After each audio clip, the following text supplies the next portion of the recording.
नहीं है, ठीक है। तो आइए मेरे दोस्तों, हम लोग चैप्टर नंबर 2 स्टार्ट करते हैं, पार्ट 2 के बारे में, ठीक है।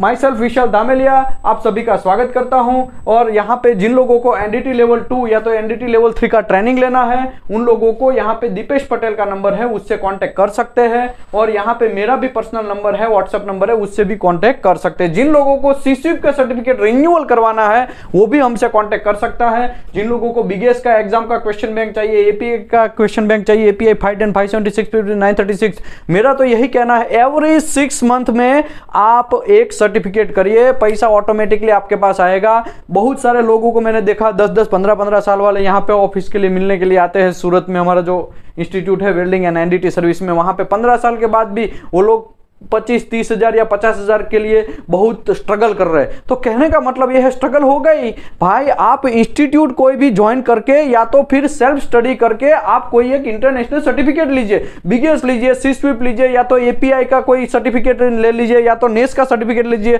तभी तो आपका इंप्रूवमेंट होगा। अदरवाइज कोई इंप्रूवमेंट नहीं, ऐसे ही 50,000 30 हजार तक ऐसे ही लगाते रहेंगे, 15-20 साल तक कंटिन्यूस साल चलता रहेगा और कोई इंप्रूवमेंट पैसे के बारे में नहीं होगा। अगर आपको गल्फ कंट्रियों में जाना है तो भी ये सर्टिफिकेट बहुत इंपॉर्टेंट है। ओके, बीगेस की बात करूं तो बीगेस का फीस है TWI का जो 1,33,000 का फीस है, ठीक है। हाँ, अगर कोई आप इंस्टीट्यूट जाते हैं तो आपको 25 से 30 हजार शायद आपको एक्स्ट्रा देना पड़ जाए, ठीक है। तो यहाँ पे मैं बात करता हूँ नेस और बीगेस और एसएसपीसी का, तो नंबर 1 पे आता है। कोई भी सबसे ज्यादा पैसा अगर देखा जाए तो बीगेस में है, सबसे ज्यादा पैसा नेस में है, सबसे ज्यादा पैसा एसएसपीसी में है। बाद में बाकी के सब लोग आते हैं, एपीआई वाले बाद में आते हैं, बीगेस वाले बाद में आते हैं, एनडीटी वाले बाद में आते हैं, ठीक है। सबसे पहला सबसे ज्यादा पैसा बीगेस का, इसके लिए ही हमने ये सीरीज लिया है ताकि लोगों को इंप्रूवमेंट हो सके, ठीक है, लोगों को इसमें जा सके। जो लोग पुअर है वो लोग अगर यूट्यूब से भी कर लेंगे तो उसको भी ये फायदा मिलेगा, कोई इंस्टीट्यूट में जाने का जरूरत नहीं रहेगा। हाँ, क्वेश्चन बैंक दीपेश पटेल से ले लीजिए, वही क्वेश्चन बैंक आएगा, उसको रट्टा कर लीजिए, उसको अच्छे से समझ लीजिए और क्लियर सीधा डायरेक्ट एग्जाम देने के लिए जाइए। TWI का फॉर्म भी वो दीपेश आपको भरवा देगा, वो सीधा भर के जाइए, कोई बीच में किसी को रखने की जरूरत नहीं है, ठीक है। ओके, बीगेस की बात करूं तो उसमें 2 पेपर है। पहला पेपर है थ्योरी पेपर, उसमें 50 क्वेश्चन है। दूसरा पेपर है प्रैक्टिकल पेपर, उसमें भी 50 क्वेश्चन है, ठीक है। तो इसमें आपको मिनिमम 70% लाना है, तभी जाके आप पास हो जाते हैं, ठीक है। ओके, पार्ट 1 में हमने 5 क्वेश्चन डिस्कस किए थे, 5 क्वेश्चन आएगा ही आएगा। अगर एक मैं एवरेजली भी समझाया था, 1,33,000 आपका बीगेस या TWI का फीस है, ठीक है। TWI 1,33,000 फीस ले रहा है, तो इसका मतलब ये हुआ कि टोटल 100 क्वेश्चन है, तो आपका खाने का, रहने का, आपका टाइम का ऐसा देखा जाए तो 1.5 लाख तक पहुंच जाता है। तो आपका 1 क्वेश्चन 1,500 रुपए का हुआ। तो हमने पिछले सेशन में पार्ट 1 में ऑलरेडी हमने 5 क्वेश्चन का पूरा डिस्कस किया, वही आएगा, वो सेशन करना है और आगे बढ़ो आप, ठीक है। और आज का सेशन पार्ट 2 है, उसमें टोटल हम डिस्कस करेंगे 8 क्वेश्चन का। जो 8 क्वेश्चन यही आने वाला है, उसके अलावा और कुछ नहीं। जो लोग ये सेशन कर लेंगे उसको 8 क्वेश्चन क्लियर। 8 क्वेश्चन क्लियर मतलब कितना बच गया आपका?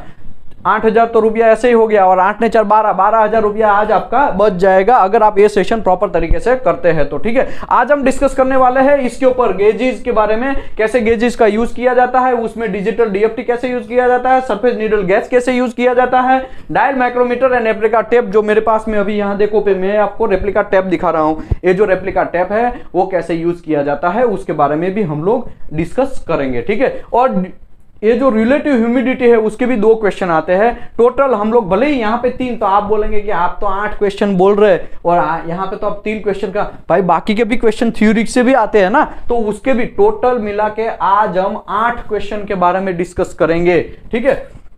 ओके, तो यहाँ पे टोटल यहाँ पे देखा जाए तो 23 चैप्टर है, तो हम लोग ये सब चीज में अभी नहीं पढ़ेंगे क्योंकि ऑलरेडी हमने ये चैप्टर कर लिया है पार्ट 1 में। Degree of cleaning, surface profile क्या है, उसके 7 types of cleaning method, total 7 types को क्लीनिंग मेथड के बारे में भी पूरा हमने थोड़ा बहुत डिस्कस किया है। तो हम जो पिछले पार्ट जो छोड़े थे वहां से ही हम लोग स्टार्ट करते हैं, ठीक है। ये ग्रिड आ गया, मेटालिक ग्रिड के बारे में समझा दिया, मेटालिक शॉर्ट के बारे में से एक क्वेश्चन आएगा, वो भी हमने डिस्कस कर लिया। दोनों का मिक्सअप करते हैं तो उसमें भी एक क्वेश्चन आता है, वो भी डिस्कस कर लिया। और हम लोग पहुंचे थे ये एब्रेसिव का, ये सब डिस्कस कर लिया था। और यहाँ पे एडेजन एंड प्रोफाइल।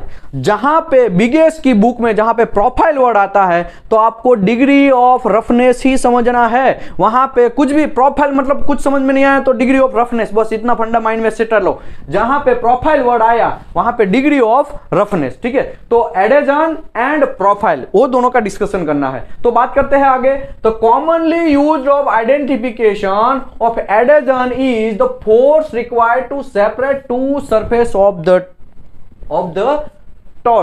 टच, ठीक है। अभी मुझे ये बोलो, कोई भी दो सरफेस अगर एक दूसरे से टच है तो उसको अलग करने के लिए जो भी फोर्स लगाना पड़ता है उसको बोलते हैं एडेजन। सिंपल बात, मैं यहां पे अगर मेजर टैप है, ठीक है, ये मेजर टैप नहीं, ये मास्क, ये टैप है, ठीक है। ये अगर मैं यहां पे चिपका दूं, कोई भी मेटल के ऊपर यहां पे ऐसे चिपका दूं और मेटल के ऊपर चिपकाने के बाद ऐसे में जितना ये फोर्स लगाना पड़ता है मुझे ऐसे ऐसे, तो वो जो फोर्स लगाना पड़ता है उसी को एडेजन बोलते हैं। तो कहने का मतलब ये है, दो सरफेस जो है एक दूसरे के साथ चिपक गया है, उसको हमको निकालने के लिए, दोनों सरफेस को अलग करने के लिए जो भी फोर्स लगाना पड़ता है उसको बोलते हैं एडेजन, ठीक है। दूसरी बात, न्यूली रोल्ड प्लेट, अगर न्यूली रोल्ड प्लेट है, परफेक्टली स्मूथ है, अगर मैं आपको बोलूं 1 मीटर बाय 1 मीटर उसका एरिया लेंगे तो 1 मीटर बाय 1 मीटर, समझो ये इतना बड़ा प्लेट है, ठीक है। यहां पे मैं एक 1 मीटर बाय 1 मीटर का एक एरिया लेता हूं, उसमें देखो एकदम न्यू सरफेस है तो एकदम अच्छा रहेगा, लेकिन उसको रोल करेंगे तो उसका एरिया बढ़ेगा, मिल स्केल उसमें इंक्रीज होंगे, ठीक है। अभी मैं आपको ये बोलूं, मैं इसका अगर ब्लास्टिंग कर दूं 1 मीटर बाय 1 मीटर एरिया का, तो ब्लास्टिंग सरफेस तो आपको पता है ना ऐसे ऐसे रफनेस जैसा होता है, तो एरिया बढ़ गया तो आपका चिपकना है वो भी बढ़ जाएगा। चिपकना, अगर पेंट का बात कर रहे हैं, ठीक है, अगर यहां पे डिग्री ऑफ रफनेस बढ़ गया है तो यहां पे पेंट अच्छी तरह से चिपकेगा। क्यों? क्योंकि उसके एरिया बढ़ गया है, पेंट अच्छी तरह से चिपका है, तो उसको बोलते हैं गुड एडेजन। तो वहां पे अच्छे से एडेजन से वो चिपकने वाला है। ओके, अभी ये एडेजन का थ्योरी समझने के लिए हमको दो टॉपिक को समझना पड़ेगा। पहला है molecular interference and molecular attraction. तो अभी ये लोगों ने इतने बढ़िया नाम लिखे हैं, लेकिन सिंपल वर्ड यही है, degree of roughness and degree of cleanliness, ठीक है। अगर देखो मैं आपको यह बोलूं कि एडेजन अगर रफनेस बढ़ेगा तो एडेजन बढ़ेगा, डेफिनेटली बात है। रफनेस बढ़ा इसका मतलब एरिया बढ़ा। हमने ब्लास्टिंग किया, एक स्मूथ सरफेस था, वहां के ऊपर हम पेंट लगाओ और एक ब्लास्टेड सरफेस के ऊपर हम पेंट लगाओगे तो सबसे ज्यादा पेंट किसके ऊपर टिकने वाला है सालों साल तक? डेफिनेटली ब्लास्टिंग एरिया जो है, रफनेस एरिया है, उसके ऊपर जिसमें हमने ब्लास्टिंग किया है उसका एरिया बढ़ा है। इसके लिए तो पेंट सरफेस, वहां पे पेंट जो है वो अच्छे से चिपक गया है, और उसी की वजह से डिग्री ऑफ रफनेस बढ़ेगा। तो एक क्वेश्चन आएगा, ठीक है, कि भाई ऐसा पूछा जाएगा, adhesion may be increase to increase the degree of roughness, degree of cleanliness, या मोलिकुलर इंटरफियरेंस, या ऑल ऑफ द अबव। तो आपको आंसर यहां पे क्या देना है, आप लिख लो कि भाई क्या करना है, ठीक है। ओके, अभी दूसरी बात, डिग्री ऑफ रफनेस की बात करूं तो because of the surface rough and uneven, paint wet and lock into the profile. तो पेंट लॉक हो जाएगा। क्यों? क्योंकि पेंट देखो यहां पे अनइवन है, ये डिग्री ऑफ रफनेस है, ठीक है। अभी यहां पे क्या होगा, अगर जैसे ही मैं यहां पे पेंट लगाएगा ना तो पेंट इसके अंदर ऐसा लॉक हो जाएगा। पेंट लॉक हो गया तो लॉक तो आपको तो पता है, लॉक हो गया तो मतलब एकदम ऐसे चिपक गया, ऐसा एकदम टाइट फिक्स हो गया। अगर फिक्स हो गया तो उसका एडेजन डेफिनेटली ज्यादा है। फॉर एग्जाम्पल, हमारे घर के अंदर वो जो मच्छरदानी हम लगाते हैं, पता है ना, वेलक्रो आता है, वेलक्रो, तो वो भी एक एग्जाम्पल है। एग्जाम्पल करके यहाँ पे लिखा है वेलक्रो। वेलक्रो क्या होता है? ऐसा ही होता है, यहाँ पे नया कोई रॉकेट नहीं है, ठीक है। ऐसा एक टैप पट्टी जैसा, ये देखो, देखा जाए तो ये दोनों का भी देखो ये आवाज आ रहा है, देखा, तो ये भी एक एडेजन है, ये दो एक दूसरे के सरफेस के ऊपर अच्छे से चिपका हुआ है, तो इसका एडेजन ज्यादा है, ठीक है। और वेलक्रो में भी ऐसा ही होता है। वेलक्रो में क्या होता है, हम मच्छरदानी फिट करने के लिए पहले तो एक राउंड में अच्छे से गम टाइप का एक पट्टी लगाते हैं, वही वेलक्रो है, वैसा चिपक जाता है। वो फिजिकल अटैचमेंट है, ठीक है, ये तो फिजिकल अटैचमेंट हो गया। अभी केमिकल अटैचमेंट की बात करूं तो डिग्री ऑफ क्लीनिनेस में केमिकल अटैचमेंट है। उसमें क्या होगा, पॉजिटिव एंड नेगेटिव पार्ट है। मेल है, मेल वही फीमेल के साथ आकर्षित होगा, और फीमेल है वही मेल के साथ आकर्षित होगा। तो पॉजिटिव एंड नेगेटिव ये दोनों एक पार्ट बनते हैं। पॉजिटिव एंड दोनों नेगेटिव ये दूसरे के साथ चिपकेंगे तो एक एडेजन बनेगा, और वो जो एडेजन है वो इसी की वजह से हम दो थ्योरी का डिस्कस कर रहे हैं, ठीक है। ओके, अभी आगे बढ़ते हैं प्रोफाइल। तो मैं आपको बोला अभी हम बात करते हैं पूरा का पूरा डिग्री ऑफ रफनेस की, इसी की बात चल रही है, ठीक है। डिग्री ऑफ अभी आज का जो पार्ट है ना वो पूरा का पूरा इसके ऊपर है, इसके ऊपर और इसके ऊपर। तो डिग्री ऑफ रफनेस क्या है, डिग्री ऑफ रफनेस कैसे मेजर किया जाता है, उसमें क्या क्या इंस्ट्रूमेंट आते हैं वो, और डिग्री ऑफ क्लीनिनेस का कैसे कंपैरिजन किया जाता है, वो सब चीज। तो आपको टेंशन लेने की जरूरत नहीं है, ये मैं पूरा जो TWI का आपको बुक दिखा रहा हूं, ठीक है। जो ऑफलाइन वाले हैं उसको तो मैं अभी दिखा देता हूं, ऑनलाइन वाले यूट्यूब में देख लीजिएगा, ठीक है। देखो ये जो बुक है उसमें पूरा का पूरा लाइन टू लाइन डिटो मैंने यहां पे लिखा है, नया कुछ नहीं किया है। हाँ, कुछ वर्डिंग चेंज किया है, उसका मीनिंग चेंज ना हो वैसा,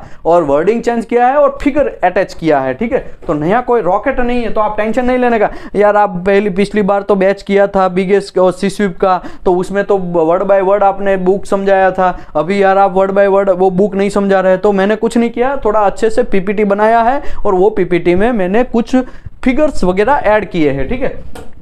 ओके, अभी प्रोफाइल की बात करें तो देखो सरफेस प्रोफाइल, तो प्रोफाइल की बात करें तो सरफेस प्रोफाइल भी इसको बोलते हैं। दूसरा नाम है उसका एंकर पैटर्न।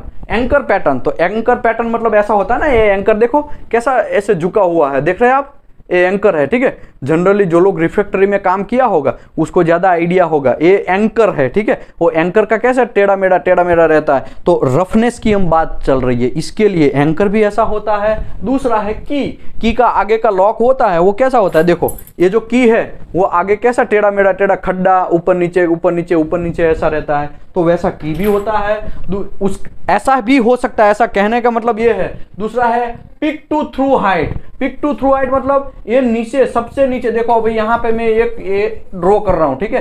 तो ये जो सबसे नीचे है, सबसे नीचे उसको थ्रू बोलते हैं, THROUGH, ठीक है, नॉट TH, TR,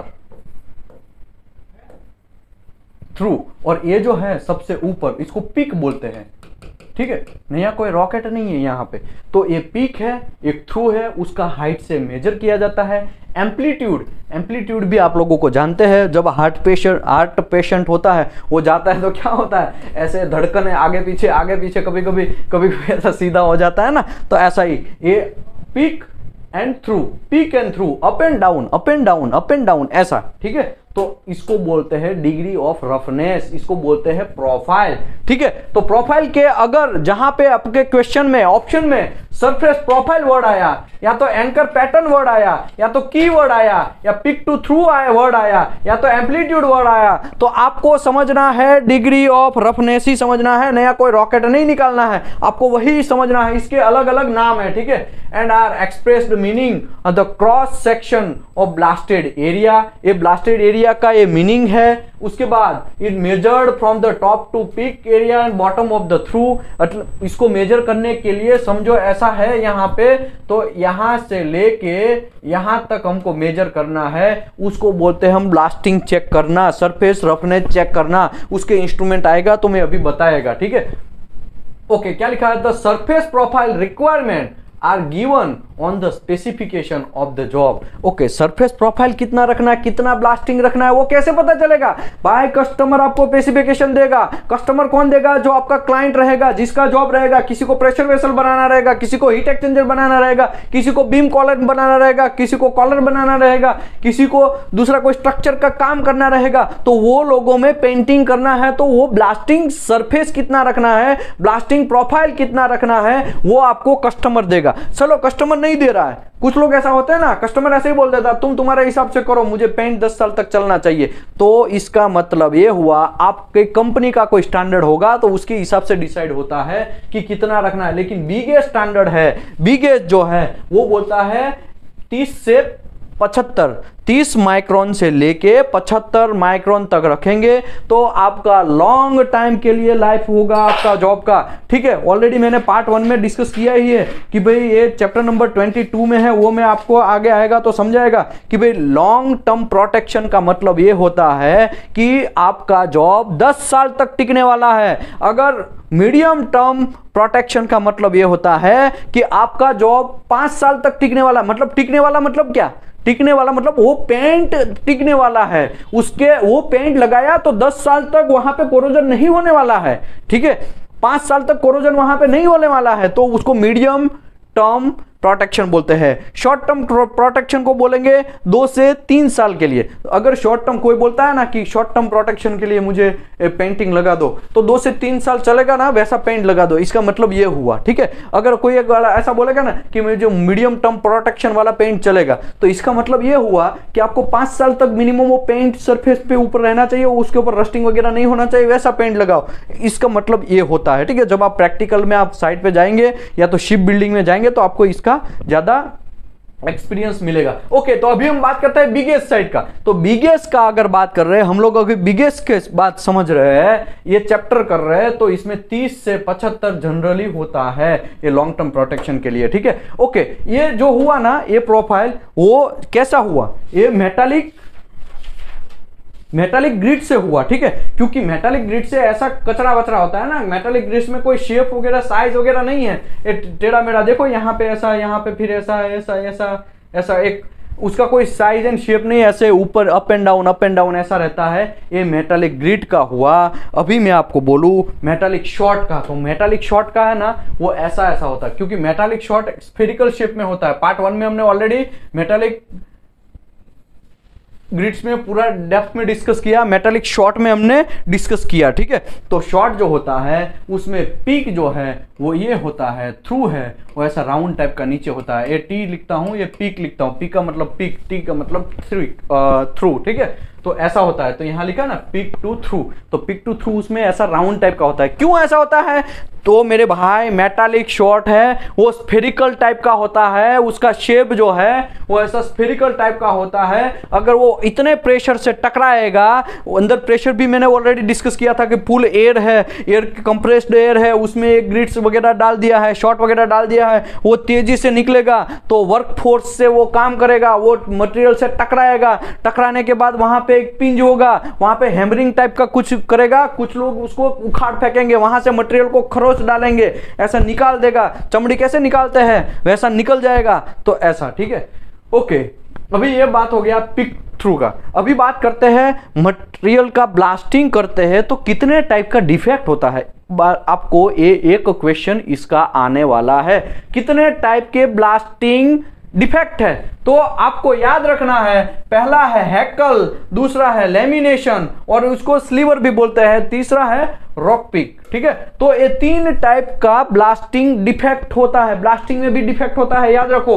ओके, अभी हैकल की बात करते हैं, तो hackle a small surface lamination, देखो क्या लिखा है, small surface lamination which stand to upright like needle after the blasting, मतलब एकदम सुई जैसा ऊपर ऐसा टिका हुआ है। जब ब्लास्टिंग हम करते हैं तो हमने ऑलरेडी समझाया कि ऐसे ऊपर नीचे ऊपर नीचे ऊपर नीचे ऐसे ऐसे ऊपर नीचे होता है, पता है ना, तो ऐसा ये नीडल टाइप का होता है, तो ऐसा ब्लास्टिंग हमारे लिए काम का नहीं है, ये one of the blasting defect है, तो ये आपको समझना पड़ेगा, हैकल जो है वो काम का नहीं है। इसके लिए इसने लिखा है small surface lamination, a small surface lamination which stand to upright like needle after blasting, blasting कर दिया है फिर नीडल टाइप ऐसा सुई जैसा खड़ा रहेगा, ठीक है। गोलमाल जैसा वो घुसाना है ऐसा नहीं है, ठीक है, गोलमाल की बात नहीं कर रहे, गोलमाल में तो कॉमेडी के लिए ऐसा किया है वो, लेकिन ऐसा ही है, ठीक, समझो। आगे बढ़ते हैं। ओके, ये जो है उसका साइज कैसा होता है, तो जनरली अप्रोक्सीमेटली 13 mm से बिलो अगर साइज है तो आप एमरी पेपर आता है, लोगों ने देखा होगा एमरी पेपर, जनरली रस्ट को रिमूव करने के लिए एमरी पेपर ऐसा आता है ना, हम लोग उसको, ये एमरी पेपर है ना, इसको ऐसे ऐसे करेंगे तो थोड़ा ऐसा रब करेंगे ना तो इजीली रिमूव हो जाएगा, लेकिन कब, वो 13 mm से बिलो होगा तब। तो कुछ लोग कैसा क्वेश्चन पूछेंगे कि 13 mm से बड़ा हो गया और भी बड़ा हो गया, तो वो ऐसा बड़ा 13 mm से भी बड़ा हो गया तो भाई कोई नया रॉकेट नहीं है, इसको पावर टूल यूज करो। पार्ट नंबर 3 में मैं समझाएगा पावर टूल्स के बारे में, ग्राइंडिंग से या तो बफिंग व्हील से या तो ग्राइंड व्हील से या तो सीजल से उसको कुछ भी आपके रिक्वायरमेंट के हिसाब से आपका कंपनी जो एक्सेप्टेंस प्रोसीड्यूर है उसके हिसाब से उसको रिमूव करो, ठीक है। 13 mm से बिलो है तो वो तो इजीली रिमूव हो जाएगा, लिखा है ना यहाँ पे, easily can removed, easily removed. 13 mm से बिलो है तो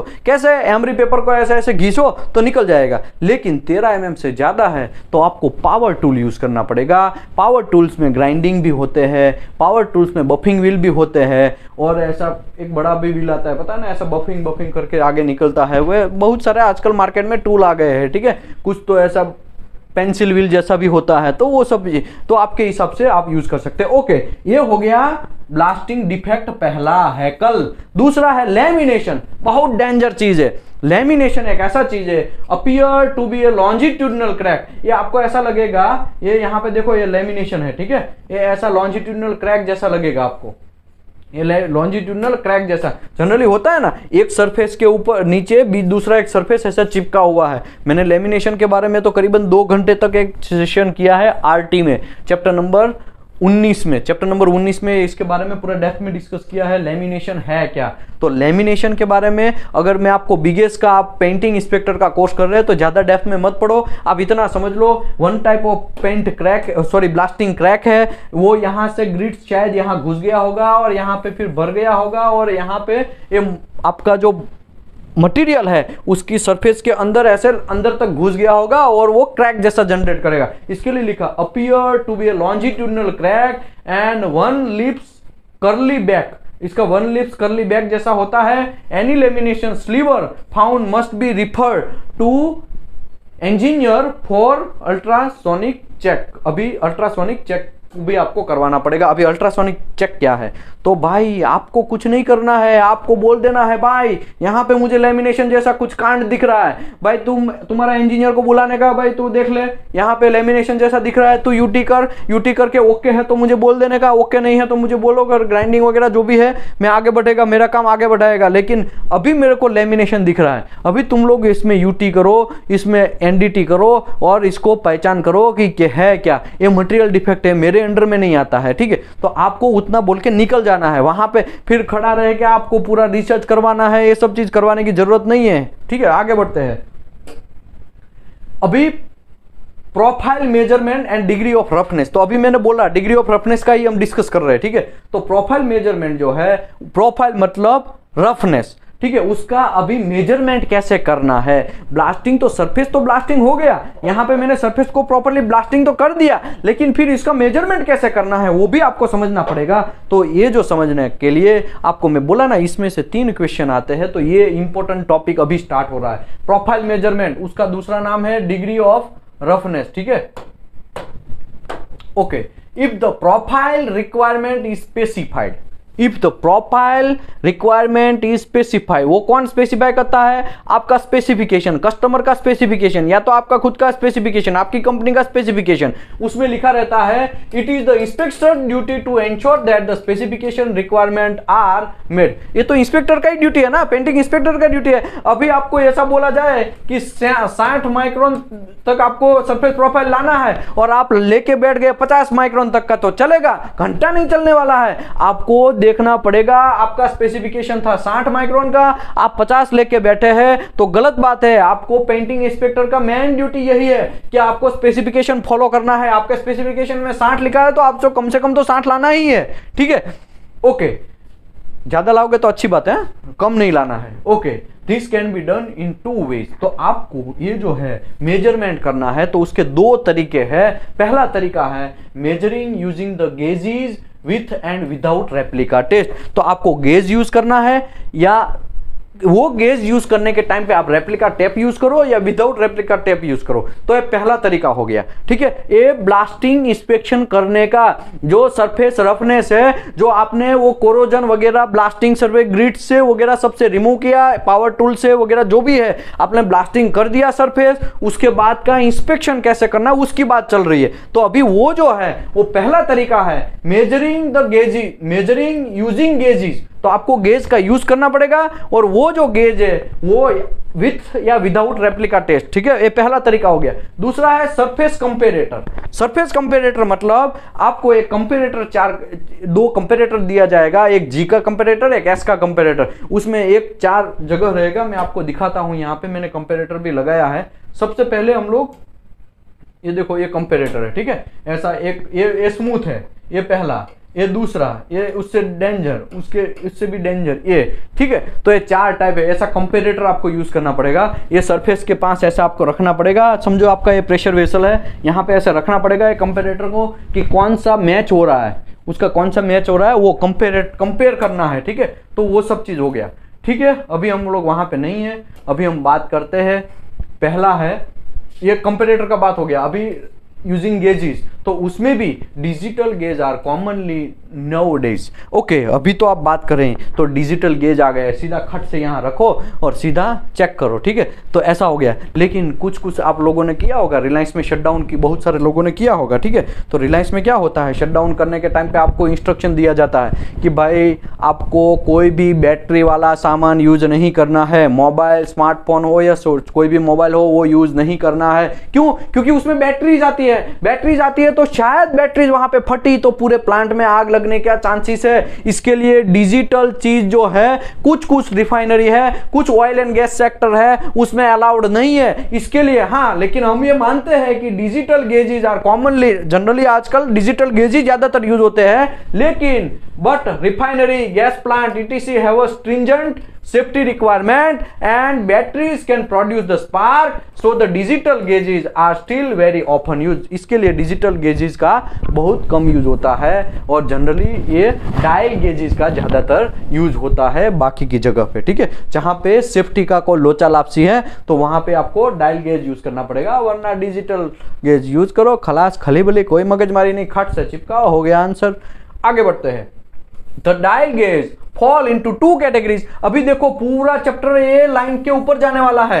तो dial gauge fall into 2 categories। अभी डायल गेज के 2 कैटेगरी है, पहला सरफेस प्रोफाइल नीडल गेज, दूसरा है dial micrometer with replica test. तो अभी हम लोग ये टॉपिक का डिस्कस कर रहे हैं। पहला क्या बोला, मेजरिंग यूजिंग द गेज। तो गेज जो है पहला है सरफेस प्रोफाइल गेज, वो विदाउट रेप्लिका टेस्ट है, ठीक है। और विथ रेप्लिका टेस्ट वाला कौन सा है, ये dial micrometer and replica test. तो ये क्वेश्चन आएगा, आपको लिखना है तो लिख लो, सरफेस रफनेस कैसे मेजर किया जाता है, कौन कौन सा तरीका है। और वो आपको तो एक्चुअली एक प्लेट भी दिया जाएगा एग्जाम में, एक प्लेट दिया जाएगा, उसके ऊपर आपको डायल एक गेज दिया जाएगा, सरफेस प्रोफाइल नीडल गेज दिया जाएगा, और बोला जाएगा कि इसमें प्रोफाइल जो है वो ये प्लेट का कितना है। वहां पे रेंज दिया जाएगा ऑप्शन में 10 से 20, 20 से 40, 40 से 80, 80 से 100, ऐसा एक रेंज दिया जाएगा। तो आपको चेक करना है, तो चेक करेंगे तभी आपको पता चलेगा, ये प्रैक्टिकल है, ठीक है। Okay, surface profile needle gauge, इसका हम डिस्कस करते हैं। तो पहले मैं यहाँ पे सरफेस प्रोफाइल नीडल गेज, आपकी बुक में तो यहाँ पे ये दिखाया गया है, ठीक है। तो ये समझ लो, ये जो है यहाँ पे सुई रहती है, एकदम नीडल टाइप का रहता है, ठीक है। वो क्या करना है, ये जो है मैं आपको ये गेज की जगह ये गेज अच्छे से समझाता, क्योंकि आजकल आपको यही दिया जाएगा, ठीक है। भले ही बुक में ये दिया गया है, लेकिन आपको ये गेज ही दिया जाएगा, same to same, ditto to ditto यही गेज मिलेगा आपको। यहाँ पे फुट है, क्या लिखा है, फुट। तो आपको यहाँ से उंगली से ऐसे पकड़ना है, ठीक है। पकड़ने के बाद ये है बेजल, ठीक है, ये डायलर है, ये जो है ना, ये पूरा मैं राउंड कर रहा हूं, वो डायलर है, ठीक है। ऐसा डायलर होता है, ये डायलर है। ये डायलर को क्या करना है, ऐसा ऐसा घूम सकता है। ये लॉक स्क्रू है। लॉक स्क्रू मतलब एक बार आपने डायलर को ऐसा लॉक कर दिया, फिर ये घूमेगा नहीं, ये खाली अंदर का जो सुई है, अंदर का बेजल है, वही घूमने वाला है। सबसे पहला काम ये जो है ना, यहाँ पे क्या लिखा है मैं आपको बोल देता हूं। ये जो पूरा का पूरा है ना, क्या लिखा है वो आपको मैं बोलता हूं। सबसे पहले आपको एक ग्लास मिलेगा, वो ग्लास के ऊपर आपको उसको रखना है, ठीक है। मोबाइल ऐप तो जरा देखो, ऐसा एक पतला सा ग्लास होगा, एकदम सीधा स्मूथ सरफेस होगा, ठीक है। ये स्मूथ सरफेस है, ये गेज को यहाँ पे ऐसे रखना है, ठीक है, यहाँ पे रखना है। तो ये जो यहाँ पे नीडल है ना, नीडल यहाँ पे ये नीडल है ना, वो अंदर जाएगा, अप एंड डाउन होगा। तो ये गेज, ये जो है ना सुई अंदर, बेजल जो है वो घूमेगा। अभी क्या करना है, इसको आपको दबा के रखना है, फिर इसको बेजल को 0 तक आपको सेट करना है, ऐसे 0 तक। इसमें दोनों मूवेबल है, याद रखो दोनों मूवेबल है। ये आपका जो बेजल भी घूमेगा, ये डायल भी घूमने वाला है। ये जो है ना वो भी ऐसा घूमता है, वो भी ऐसे घूमता है, ठीक है। अंदर तो ऑटोमेटिकली, उसको तो हम टच नहीं कर सकते, उसको तो घुमा नहीं सकते हैं, लेकिन उसको यहां से नीडल से वो घूमता है और ये जो डायल ऊपर से घूमता है। अभी आप जैसे ही प्रैक्टिकल स्टार्ट करते हो तो प्रैक्टिकल में आपको क्या करना है, 0 सेट करना है, ठीक है। डायल को पहले 0 कर लिया, ये जो सुई है बेजल और ये 0, ये दोनों एक लाइन में आ गए, ठीक है। तो यहाँ पे 0 शायद आ जाएगा डायल, या तो फिर आप यहाँ पे ये सुई को ऐसा कर दो तो यहाँ पे 0 आ गया, तो दोनों एक लाइन में हो गए, ठीक है। अभी क्या करना है, ये लॉक नट है, इसको फिर डायलर को लॉक कर देना है, इसको घुमा के लॉक कर देना है, ठीक है। लॉक कर दिया, इसके बाद में फिर आपको ये जो सरफेस प्रोफाइल है जहां पे आपका ब्लास्टिंग चेक करना है, वो एरिया में जाके आपको वहां पे रखना है, ऐसे रखना है, ठीक है। ये प्लेट के ऊपर ऐसे रखना है, ऐसे ही रखेंगे तो आपको पता चलेगा। थोड़ा प्रेशर मारना पड़ेगा, थोड़ा पहले भी आपको डिजिटल जब आप चेक करते हैं, कैलिब्रेशन करते हैं, इसको यहाँ के इसके ऊपर ऐसा रख के फिर ये डायलर को आप जो घुमाते हैं, ये डायलर को ऐसे घुमा के इसको 0 करते हैं, ये लाइन को और ये लाइन को दोनों को 0 पे लाते हैं, तो आपको कैलिब्रेशन किया जाएगा। उसको बोलते हैं कैलिब्रेशन करना। अगर कैलिब्रेशन करना भूल गए और सीधा ही, लोग फेल क्यों होते हैं, लोग आंसर क्यों नहीं देते, पहले तो भाई उसको कैलिब्रेशन ही नहीं करता है, ये 0 के साथ ही इसको मैच ही नहीं करता है, फिर ऐसे ही सब मेरे को तो 100 आया, 100 तो आंसर था ही नहीं, इसके लिए उसके नियर 120 वाला था ना, उसको आंसर मार के आ गया। तो घंटा ऐसे ही होगा ना यार। आपको समझना पड़ेगा कि आपको पहला स्टेप है कैलिब्रेशन करना, तो कैलिब्रेशन करना ही है। कैलिब्रेशन करने के बाद फिर आपको इसको लॉक करना है, भूलना नहीं है, इसको लॉक करना है। लॉक करने के बाद फिर आपको वहां पे रखना है जहां पे आपका ब्लास्टेड सरफेस है। समझो ये ब्लास्टेड सरफेस है, एल्बो है मेरे हाथ में, वो एल्बो का ब्लास्टेड हो चुका है, तो इसके ऊपर आप इसको रख सकते हैं, नहीं रख सकते हैं, तो याद रखो। तो इसके लिए तो दूसरा दिया गया है, ये जो चीज है सब जो आपका प्लेट है तो उसमें बराबर बैठेगा, ये जो प्लेट है इसके ऊपर ये बराबर बैठेगा है, क्योंकि प्लेट भी सीधा रहता है ना, तो इसके लिए यहां पे बराबर ऐसा बैठा। लेकिन प्लेट है उसमें इसका यूज नहीं है, याद रखो। प्लेट में आप इसको यूज नहीं कर सकते, क्यों, क्योंकि ये तो भाई सीधा है, यहां पे ऐसा, यहाँ पे भी देखो ये भी सीधा है, अभी यहाँ पे तो बैठ ही नहीं पाएगा, वो तो ऐसे ऐसे भी हो सकता है, ठीक है। इसी की वजह से दूसरा भी हमको यूज करना पड़ता है, दूसरा है डायल माइक्रोमीटर रेप्लिका टेप। तो इस ये जो प्लेट में आपको दिखा रहा हूं, ये जो एल्बो मैंने ब्लास्टिंग अभी किया है, उसके ऊपर हम लोग इसको तो चिपका सकते हैं ना, चिपका सकते हैं कि नहीं समझता है, चिपका सकते हैं, टेस्टेक्स भी बोलते हैं इसको, ठीक है, अलग अलग नाम है, मैं आपको समझाएगा, ठीक है। पाइप के अंदर ये मेथड यूज नहीं होता है, तो आपको ये भी क्वेश्चन आने का चांसेस है कि पाइप के अंदर, पाइप का मैं ब्लास्टिंग कर दिया है और वो पाइप का ब्लास्टिंग में डायल, क्या नाम है इसका, सरफेस प्रोफाइल नीडल ग्रेस से प्रोफाइल चेक कर सकता हूं कि नहीं कर सकता हूं, तो नहीं कर सकते हैं। इसके लिए शायद यहाँ पे लिखा भी होगा, steel apply slightly pressure and locking screw, यहाँ पाइप में, ये आप पढ़ेंगे ये पूरा का पूरा पैराग्राफ, तो उसमें क्लियर लिखा है कि भाई पाइप में जनरली इसका यूज नहीं होता है, ठीक है। ओके, अभी हम बात करते हैं दूसरा।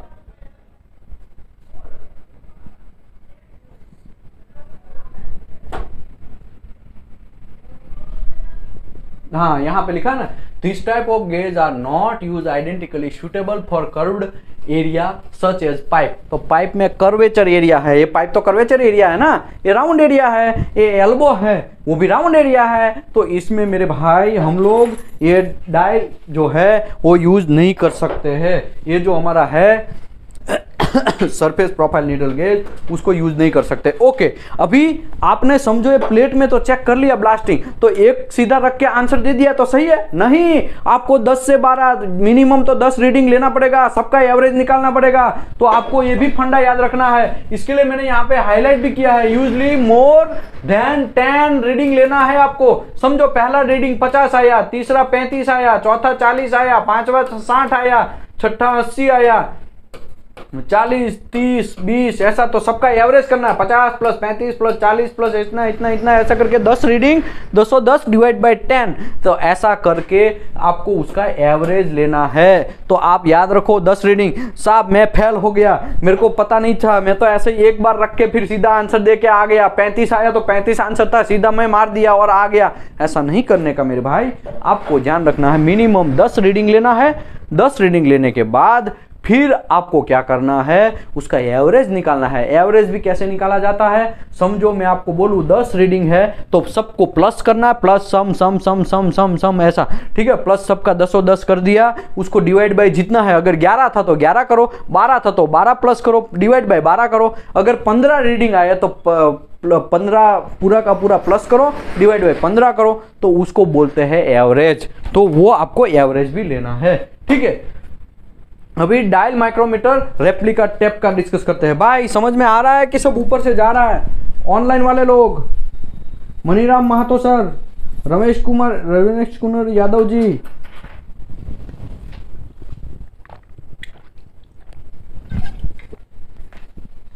यस वो तो बोल रहे हैं, समझ में आ रहा है भाई। ऑफलाइन में हिला करो, ऑनलाइन वाले तो हिला करो।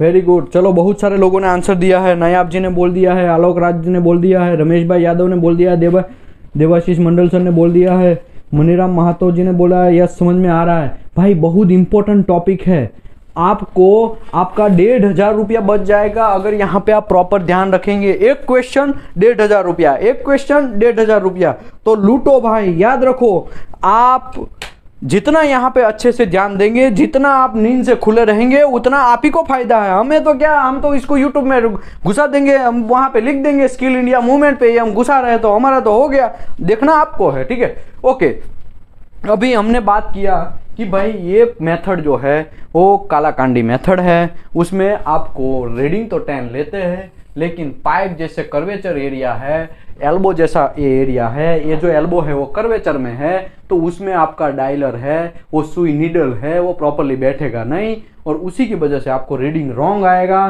तो आपको ब्लास्टिंग सरफेस प्रॉपर नहीं समझ में आ जाएगा। इसी की वजह से हम लोग दूसरा यूज करते हैं, दूसरा मेथड जो है डायल माइक्रोमीटर रेप्लिका टेप। तो डायल माइक्रोमीटर रेप्लिका टेप जो है, तो मैं आपको रेप्लिका टेप दिखाता हूं। देखो ये है रेप्लिका टेप, ठीक है, ये दिख रहा है भाई ऑफलाइन वाले लोगों को, ठीक है, वो दिख रहा है, पढ़ सकते हैं आप। अभी क्या होता है, इसके अंदर ये पीछे एक पेपर रहता है, ठीक है, ये पेपर देखो मैं कुछ नहीं कर रहा हूं, ये पेपर है, ठीक है, ये पेपर को मैं ऐसे निकाल रहा हूं, ठीक है। अभी ये पेपर को निकाल दिया, ये पेपर को निकालने के बाद ये जो मेरा पाइप है, समझो ये ब्लास्टेड है, अभी तो ये ब्लास्टेड नहीं, ये एल्बो ब्लास्ट हो गया है, ठीक है, ब्लास्टिंग हो गया है, तो ये एल्बो के ऊपर मैं इसको ऐसे चिपका देता हूं, ठीक है। अभी मैं क्या किया है, इसको मैंने चिपका दिया है। अभी चिपकाने के बाद फिर यहाँ पे ये जो है, ये मेरा पेन है या पेंसिल है, तो यहाँ पे मैंने दिखाया है, ठीक है। अभी देखो मैं आपको दिखाया, ये यही पेन में यूज किया, देखो मैं ये पेन दिखा रहा हूँ, ठीक है। यही पेन से इसका लास्ट वाला एंड वाला जो पोर्शन है, उससे मैं यहाँ पे घिसना स्टार्ट कर रहा हूँ, ठीक है। अभी देखो ये घिस घिस घिस घिस घिस के इसका कलर चेंज हो जाएगा। इसका कलर चेंज होके, ये पहले व्हाइट था माइलर, व्हाइट था माइलर, और ये माइलर अभी ब्लैक स्पॉट जैसा बन गया।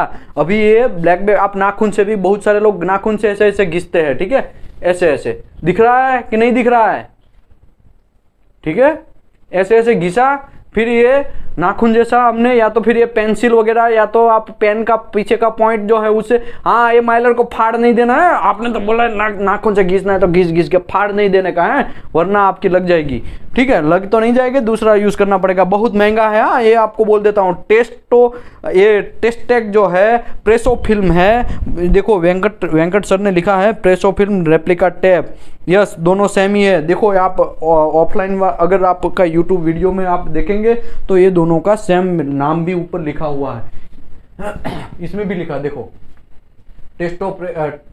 टेस्टेक्स या प्रेसो फिल्म, ठीक है, ये देखो प्रेसो फिल्म या ये टेस्टेक, ठीक है, ये ओके। अभी इसको निकालना है, अभी क्या करना है, इसका काम हो गया, यहाँ पे निकाल के फिर ये जो है इसके अंदर घुसाना है। ये जो है यहाँ पे नहीं, यहाँ पे, ठीक है, ऐसा नहीं करना। यहाँ पे देखो मैंने घुसाया हुआ है, यही इसी को यहाँ के नीचे घुसा, लेकिन ये क्या ऐसे ही घुसा गया हो गया काम? नहीं, इसको पहले कैलिब्रेशन करना है। इसका भी कैलिब्रेशन होता है ना, इसका कैलिब्रेशन करना है। वो भी, ये भी डायलर घूमता है, ये भी डायलर है ना, ऐसे ऐसे घूमता है, ठीक है, ये डायलर घूमता है। अभी डायलर को, इसको भी पहले जीरो करना पड़ेगा। यहाँ पे ये उंगली घुसा के ये ओपन डाउन हो सकता है, तो इसको अप करके इसके नीचे मिट्टी वगैरह होगा तो वहां पे डेंसिटी थोड़ा बहुत दिखा देगा, डेंसिटी तो नहीं, वहां पे रफनेस थोड़ा दिखा देगा, तो हमको गलत रीडिंग आ सकता है। इसके लिए ये जो दोनों के बीच में है उसको आपको जनरली क्लीन करके रखना है, ठीक है। मैं आपको दिखाता हूं ताकि आपको कोई कंफ्यूजन ना हो। देखो ये जो है ना, ये एनविल, यहाँ पे ये एरिया, इसको आपको अंदर से पहले तो क्लीन करना है। क्लीन करने के बाद फिर ये रेप्लिका टेप को अंदर, ये जो माइलर है, व्हाइट कलर का माइलर दिख रहा है आपको, ये व्हाइट कलर का माइलर दिख रहा है आपको, ये माइलर है, ठीक है, ये दिख रहा है आपको। ये जो है वो माइलर है, बहुत महंगा है। ये जो है कुछ एक डिफरेंट मटेरियल से बनता है, अमेरिकन लोग इसका बहुत ज़्यादा पैसा लेते हैं। और ये माइलर फिर इसको प्लास्टिक के अंदर हमने घिसा, फिर इसके अंदर घुसाया, फिर यहाँ पे पहले तो हमको क्लीन करके इसको पहले तो कैलिब्रेशन करना है। कैलिब्रेशन ओके हो गया, फिर अंदर यहाँ पे हमने घिसा घुसाया, तो घुसाने के बाद फिर 50 माइक्रोन हमको इसका माइनस करना है। क्यों? क्योंकि भाई इसका तो खुद का तो एक मोटाई है, खुद का तो एक थिकनेस है, ये माइलर जो है उसका भी थोड़ा बहुत थिकनेस है ना, तो ये जो थिकनेस है वो तो हमको माइनस करना पड़ेगा। तो अभी मैं आपको ये बोलूं कि यहाँ पे मैंने जो दिखाया है, यहाँ पे ये कितना रीडिंग आ रहा है, कोई बोल सकता है? ये यहाँ से घूमते घूमते घूमते घूमते यहाँ तक आया, तो कितना रीडिंग आ सकता है? कोई ऑनलाइन वाले बोल सकते हैं? ये 100, 110, 105, 6, 7, 117 आया, राइट माइक्रोन, राइट और रॉन्ग? किसी ने लिखा नहीं भाई? वेंकटेश सर बराबर है। ये देखो यहाँ पे इसी का मैं प्रेस करके रखा है, तो कितना आया है? 117 माइक्रोन आया है, ठीक है। अभी 117 में से कितना माइनस करना है? 50 माइनस करना है। क्यों? क्योंकि ये जो प्रेसो फिल्म है उसका माइलर का थिकनेस भी एक मोटाई है, वो 50 माइक्रोन का फिक्स होता है, ये फिक्स ही है, तो टेंशन नहीं लेने का, एकदम फिक्स है, ठीक है। तो इसको फिर आपको माइनस करना पड़ेगा 50। तो कितना माइनस करेंगे तो कितना आएगा? जोर से बोलो। 67। Very good, 67। तो 117 minus 50 is equal to 67 micron, ठीक है। ये आपका आंसर मिला, ठीक है। तो यहां पे अभी ये टैप को मैं रख देता हूं, ये सब चीज को रख देता हूं। देखो अभी एकदम सिंपल है, नया कोई रॉकेट नहीं है। हाँ, यहाँ पे आपको क्लीन करना पड़ेगा। ये जो है ये एरिया पहले क्लीन कर देना है आपको, उंगली से भी क्लीन कर सकते हैं या तो फिर आप कोई कपड़े से भी क्लीन कर सकते हैं। कपड़े से क्लीन करने के बाद फिर इसको कैलिब्रेशन करने के बाद, कैलिब्रेशन में ये डायलर है उसको 0, ये जो है ब्रेजल इसको 0 पे सेट करना है। 0 पे सेट करने के बाद फिर अंदर घुसाना है, यहाँ से इसको दबाएंगे तो ये एनविल ऊपर जाएगा, ये ऊपर जाएगा, फिर फिल्म अंदर रख देंगे, प्रेसो फिल्म अंदर रखने के बाद फिर यहाँ चेक करेंगे तो यहाँ पे हमको पता चला 117 आया है, क्योंकि 100, 110, 105, 6, 7 तो 117 आया। कुछ लोग 116 लिखेंगे, कुछ लोग 118 लिखेंगे, तो आपके हिसाब से, ठीक है, आपका आंखों का लिमिट जो है उसके हिसाब से लिखो। माइनस 50 फिक्स रहता है, ये फिक्स है, इज इक्वल टू 60, कितना आया? 67। Very good, 67 micron. तो इतना आपका ब्लास्टिंग सरफेस किसका? ये एल्बो का समझो, या तो फिर यहाँ पे मटेरियल है उसका समझो। ये देखो ये क्या है, ये भी एक बहुत इंपॉर्टेंट पार्ट है, ये भी एक इंपॉर्टेंट पार्ट है। तो भाई ह्यूमिडिटी चेक करना बहुत जरूरी है, आपको ऑल टाइम ह्यूमिडिटी चेक करते रहना पड़ेगा। ह्यूमिडिटी कुछ लिमिट से नीचे होगा या कुछ लिमिट से ऊपर होगा तो देख लो एक्सेप्ट है कि रिजेक्ट है। लेकिन ह्यूमिडिटी आप यहाँ पे आजकल तो डिजिटल मीटर आ गए, सीधा चालू करो तो ह्यूमिडिटी भी दिखा देता है, ड्यू पॉइंट भी दिखा देता है, टेम्परेचर भी दिखा देता है मटेरियल का खट से। ठीक है, अभी हम बात करते हैं, कहाँ पहुंचे थे? हाँ, dial micrometer replica tape. Okay, replica tape कैसे बनता है? तो यहाँ पे देखो ये पेपर है, कहाँ गया अभी? ये पेपर है, ठीक है, ये पेपर है, ये पेपर जो मैं दिखा रहा हूं ना, दिख रहा है ना ये पेपर। अभी इसके नीचे ये जो इतना एरिया है वो माइलर है। क्या है? Mylar through transparent polyester plastic. तो ये भी आपको क्वेश्चन आ सकता है उसको बोलते हैं माइलर। तो ये बीच में जो है ना व्हाइट कलर का, अभी देखो मैं निकाल के आपको दिखाता हूं ताकि आपको कंफ्यूजन ना रहे। ये देखो पीछे की साइड ये काला काला हो गया, देखा आपने? देखा? दिख रहा है? ये माइलर है, ठीक है, ये छोटा सा माइलर है, ये माइलर है, ठीक है। ओके, इसके नीचे फिर ये फिल्म हमने वापस चिपका दिया है ताकि खो ना जाए, इसको भी अच्छी तरह से रखना पड़ेगा, ठीक है। इसके भी तरीके हैं, बहुत सारे अलग अलग लोग अपने अपने हिसाब से तरीके यूज करते हैं। ओके, ये टेस्ट एक पेस्ट है, इसके अंदर टेस्ट एक पेस्ट रहता है, वो चिपक जाता है वैसा। फिर यहाँ से नाखून से हमको इसको ऐसे ऐसे दबाएंगे, फिर इसको इसके अंदर रखेंगे तो 50 माइक्रोन आपको फिक्सली माइनस करना है। Replica tape 50 micron of plastic banking, वो जो प्लास्टिक बैकिंग है उसका 50 माइक्रोन उसका रीडिंग रहता है, तो ऑल टाइम वो फिक्स ही रहता है, उसको आपको माइनस कर देना है। Replica tape more ऑफनली referred by its trade name टेस्टेक्स, ठीक है। देखो इसमें 3 नाम है, तो तीनों नाम में कंफ्यूजन नहीं होना है, आपका एग्जाम में लाजवाब आएगा ही आएगा। तो ये जो है पहला है रेप्लिका टेप, उसका दूसरा नाम है टेस्टेक्स, उसका तीसरा नाम है कॉर्नर प्लास्टिक मेथड, उसका फोर्थ नाम है प्रेसो फिल्म ऐसा करके लिखा था ना इसमें, तो प्रेसो फिल्म। तो सभी एक ही नाम है, सभी चीज को रेप्लिका टेप ही बोलते हैं। रेप्लिका टेप का दूसरा नाम है टेस्टेक्स, तीसरा नाम है कॉर्न प्लास्टिक मेथड, चौथा नाम है प्रेसो फिल्म। तो कंफ्यूज नहीं होने का है, ठीक है, तो आपको ये याद रखना है। Okay, although more costly than the needle gauge, this method is provide the permanent record। Okay, ये नीडल गेज में कांड क्या था? नीडल गेज में कांड ये था कि भाई आपका कोई परमानेंट रिकॉर्ड नहीं ले सकते हैं। इसमें कैसे परमानेंट रिकॉर्ड? ये तो आया सर उस टाइम पे तो मैंने उतना ही देखा था, भाई पता नहीं बदल गया हो, रस्टिंग ज्यादा हो गया हो तो बदल गया होगा, परमानेंट रिकॉर्ड नहीं है इसमें। तो याद रखो ये जो है ये सरफेस प्रोफाइल नीडल गेज है, उसमें कोई परमानेंट रिकॉर्ड नहीं है। लेकिन ये जो मेथड है डायल माइक्रोमीटर रेप्लिका टेप, इसमें ये जो है आप सालों साल तक सेव करके रख सकते हैं मेरे भाई। इसके लिए इसका परमानेंट रिकॉर्ड भी है, इसके लिए इन लोगों ने लिखा है although more costly than the needle gauge, this method is provide the permanent record. तो परमानेंट रिकॉर्ड है तो ये प्रेसो फिल्म बहुत कॉस्टली है भाई, ये भी एक प्रॉब्लम है ना। जनरली आपको ये भी पता है आरटी ज्यादा कॉस्टली है, पीटी कम कॉस्टली है, वैसे एनडीटी की बात करें क्यों? जिसमें परमानेंट रिकॉर्ड, जिसमें लॉन्ग टर्म तक आपको कुछ चीज सेव करके रखना है, तो उसका ज्यादा पैसा जाता ही जाता है, ठीक है। तो ये प्रेसो फिल्म है, उसको परमानेंट रिकॉर्ड के तौर पे यूज कर सकते हैं, लेकिन बहुत सारा कॉस्टली है। And traceability required for quality system, इसका ट्रेसेबिलिटी आपको सब चीज मिल जाएगा, ठीक है।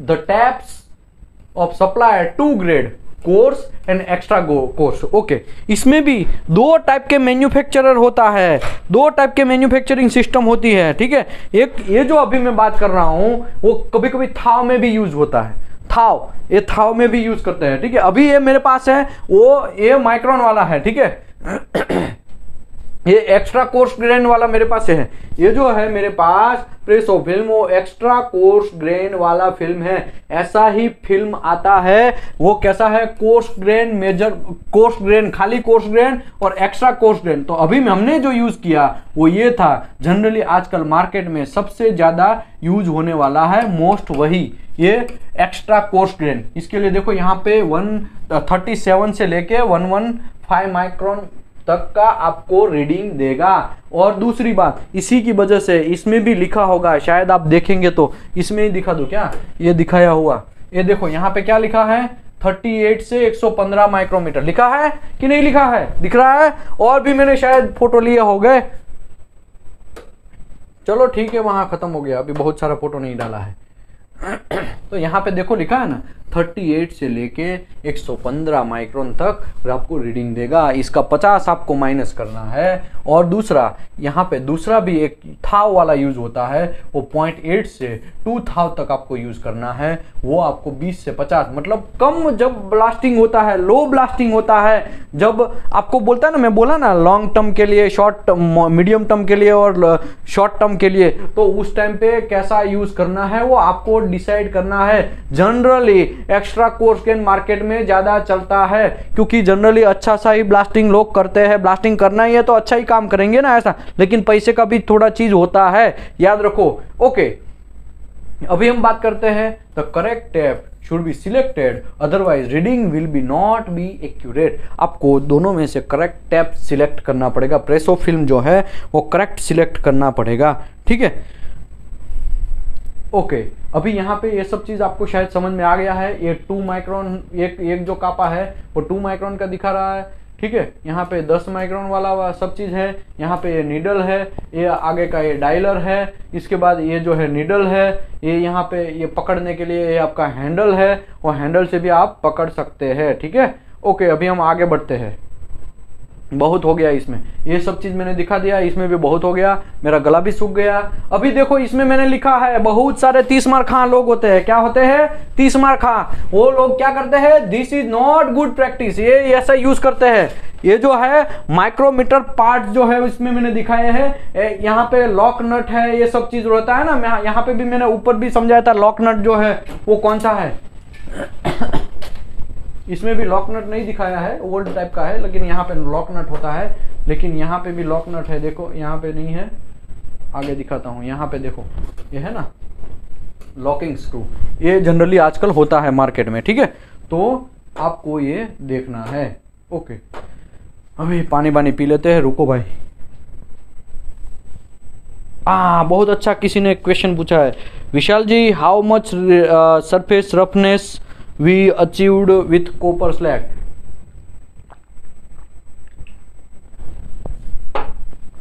जनरली मैंने आपको समझाया कि आपको इतना तक अचीव करना है। अगर आप बिगेस का अच्छे से काम कर रहे हैं, बिगेस के प्रोसीजर के हिसाब से कर रहे हैं, तो जनरली मोस्टली यही होता है। 30 से 75 तक तो आपको अचीव करना ही है। ये फंडा क्लियर है, समझो।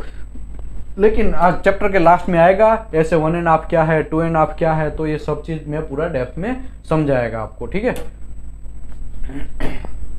ओके, ऐसा यूज नहीं करना है, ठीक है। इसमें क्या होता है, यहाँ से आप ज्यादातर भी कर्नल ग्राइड को ज्यादा दबाओगे ना तो शायद आपको रॉन्ग रीडिंग आ सकता है, ठीक है। इसमें ज्यादातर एक्यूरेसी नहीं है, इसके लिए इसको यूज नहीं करना है। ओके, आगे बढ़ते हैं। ये पूरा का पूरा मैंने प्रोसीजर समझा दिया है। वो क्या है, 0 पहले डायल माइक्रोमीटर को करो, इसके बाद रिमूव बेकिंग पेपर को, फिर रिमूव करो। रिमूव करना मतलब ये दोनों को ऐसा, मैं रेप्लिका टेप को ऐसा निकाला ना पीछे वाला पेपर, वो सब चीज पेंसिल से उसको रब करो, फिर रिमूव रेप्लिका टेप, फिर वहां पे उसके बीच में चिपकाओ। ये 50 माइक्रोमीटर का जो रहता है इंपीरिकल, ओके 2000 भी रहता है, वो 2000 का आगे बात आएगा तो यहाँ पे मैं समझाएगा। कुछ कुछ फिल्म ऐसे रहती है, यहाँ पे 50 वाला तो मैं समझा दिया, लेकिन कुछ कुछ ऐसा रहता है, यहाँ पे आपने फिल्म घुसाया, फिल्म घुसाने के बाद वो आया 4.6 या तो जो भी है, ठीक है। यहाँ पे देखो ये आपने घुसाया तो ये 40, ये 4.5, ये 4.6, तो यहाँ पे रीडिंग लिखा ही है, माइक्रोमीटर रीडिंग 4.6 आया। इसको डिवाइड बाय 10 करना है, नया कोई रॉकेट नहीं है, ठीक है, सिंपल सी बात है। तो समझो आपने यहाँ पे घुसाया तो वो जो रीडिंग आपको 4.6 मिला, कितना मिला 4.6, ठीक है। तो आपको 50 मतलब 25 का एक हुआ, तो आपको 2 रिमूव करना है। ऑल टाइम इसका फिक्स रहता है, 2000 जनरली रहता है। अगर आपका लो कोर्स ग्रेन होगा, एक्स्ट्रा कोर्स ग्रेन की बात नहीं कर रहा हूं, लो कोर्स ग्रेन का आप फिल्म यूज करेंगे प्रेसो फिल्म, तो आपको ऑल टाइम 2 रिमूव करना पड़ेगा। और एक्स्ट्रा कोर्स अगर आप यूज कर रहे हैं तो ऑल टाइम 50 माइक्रोमीटर वाला यूज करना पड़ेगा, ऐसा भी आप कर सकते हैं, ठीक है। तो ये 4.6 - 2 कितना आएगा, कितना आएगा, कोई बोल सकता है? 2.6 फिक्स है, उतना था आया, ठीक है। उसका यूनिट थाव है, हम लोग पहले माइक्रोमीटर में बोलते थे, इसका यूनिट थाव, ये कम यूज होता है, ठीक है। तो इसमें ज्यादा मैं पढ़ता नहीं हूँ, लेकिन ये प्रैक्टिकल में जनरली आज तक बहुत कम लोगों को आया है। जनरली उन सब लोगों को क्या है, वो हैंडल से पकड़ने वाला, फुट से पैर पकड़ने वाला वही आता है, और ये प्रेसो फिल्म आता है, ठीक है, यही तो आता ही है। ओके, अभी हम बात करते हैं assessing the profile to BS 7079 part C ISO 8503.1। अभी असेसिंग द प्रोफाइल करना है। पहले क्या था,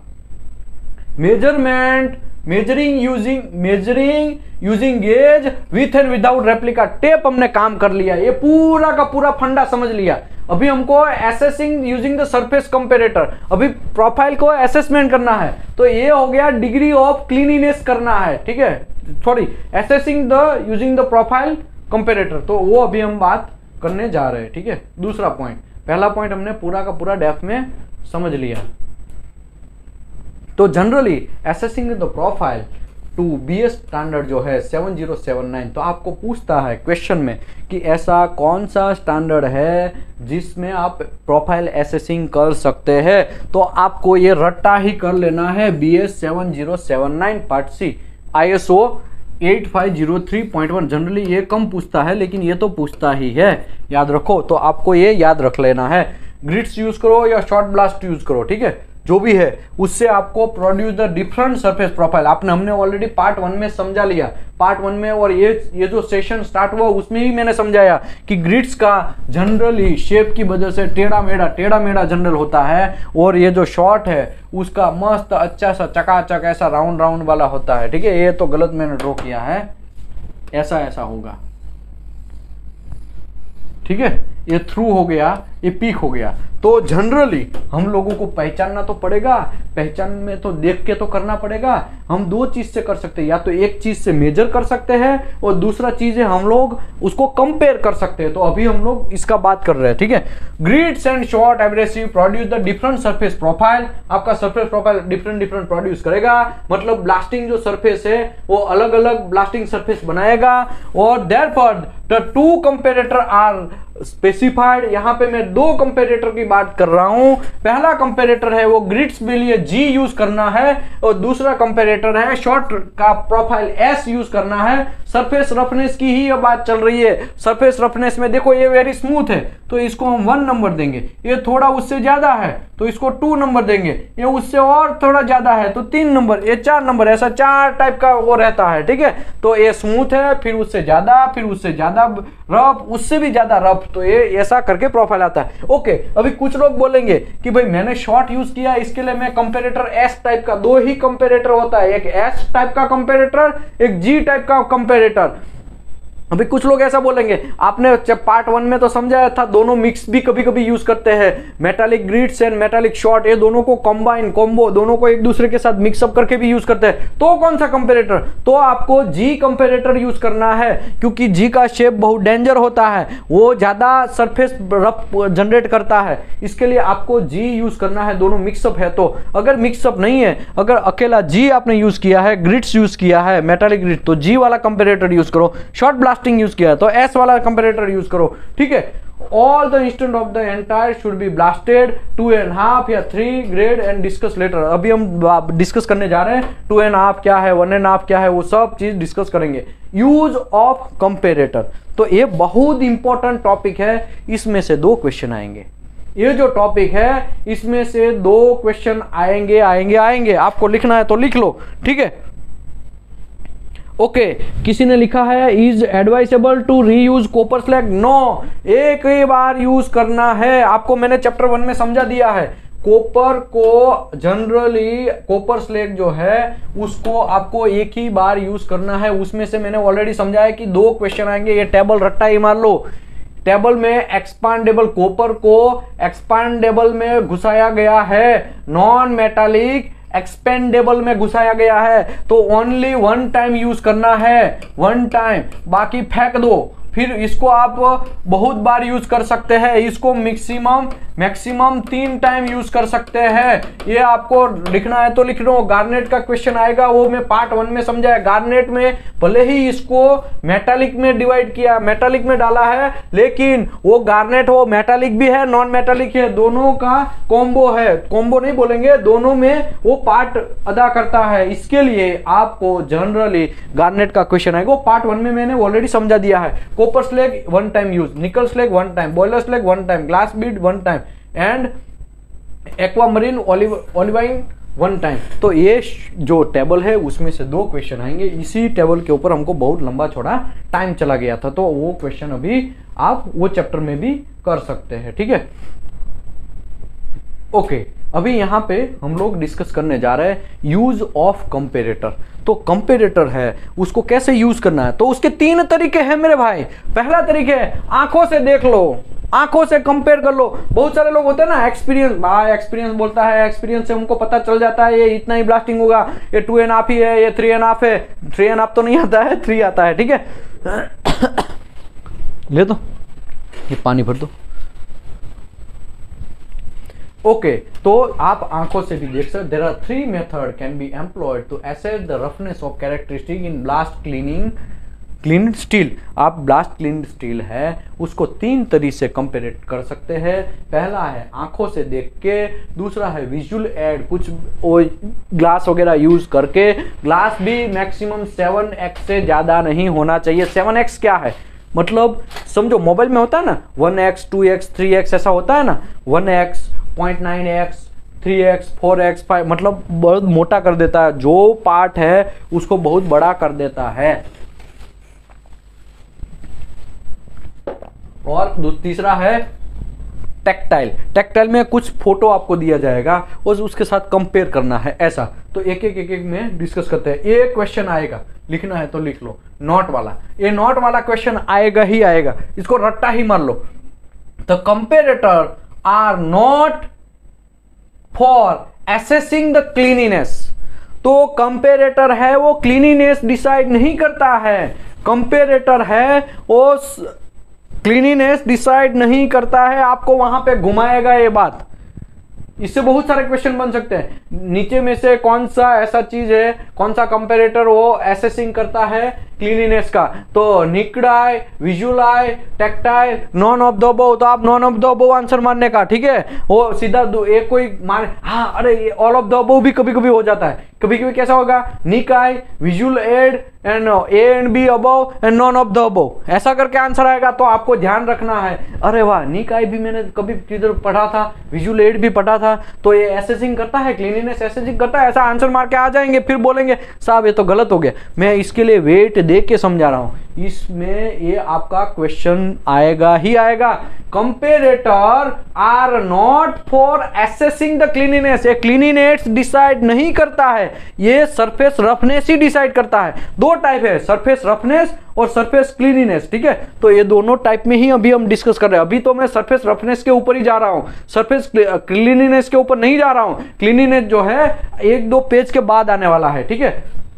ओके, हाँ ये भी क्वेश्चन आएगा, ये आप याद रख लेगा।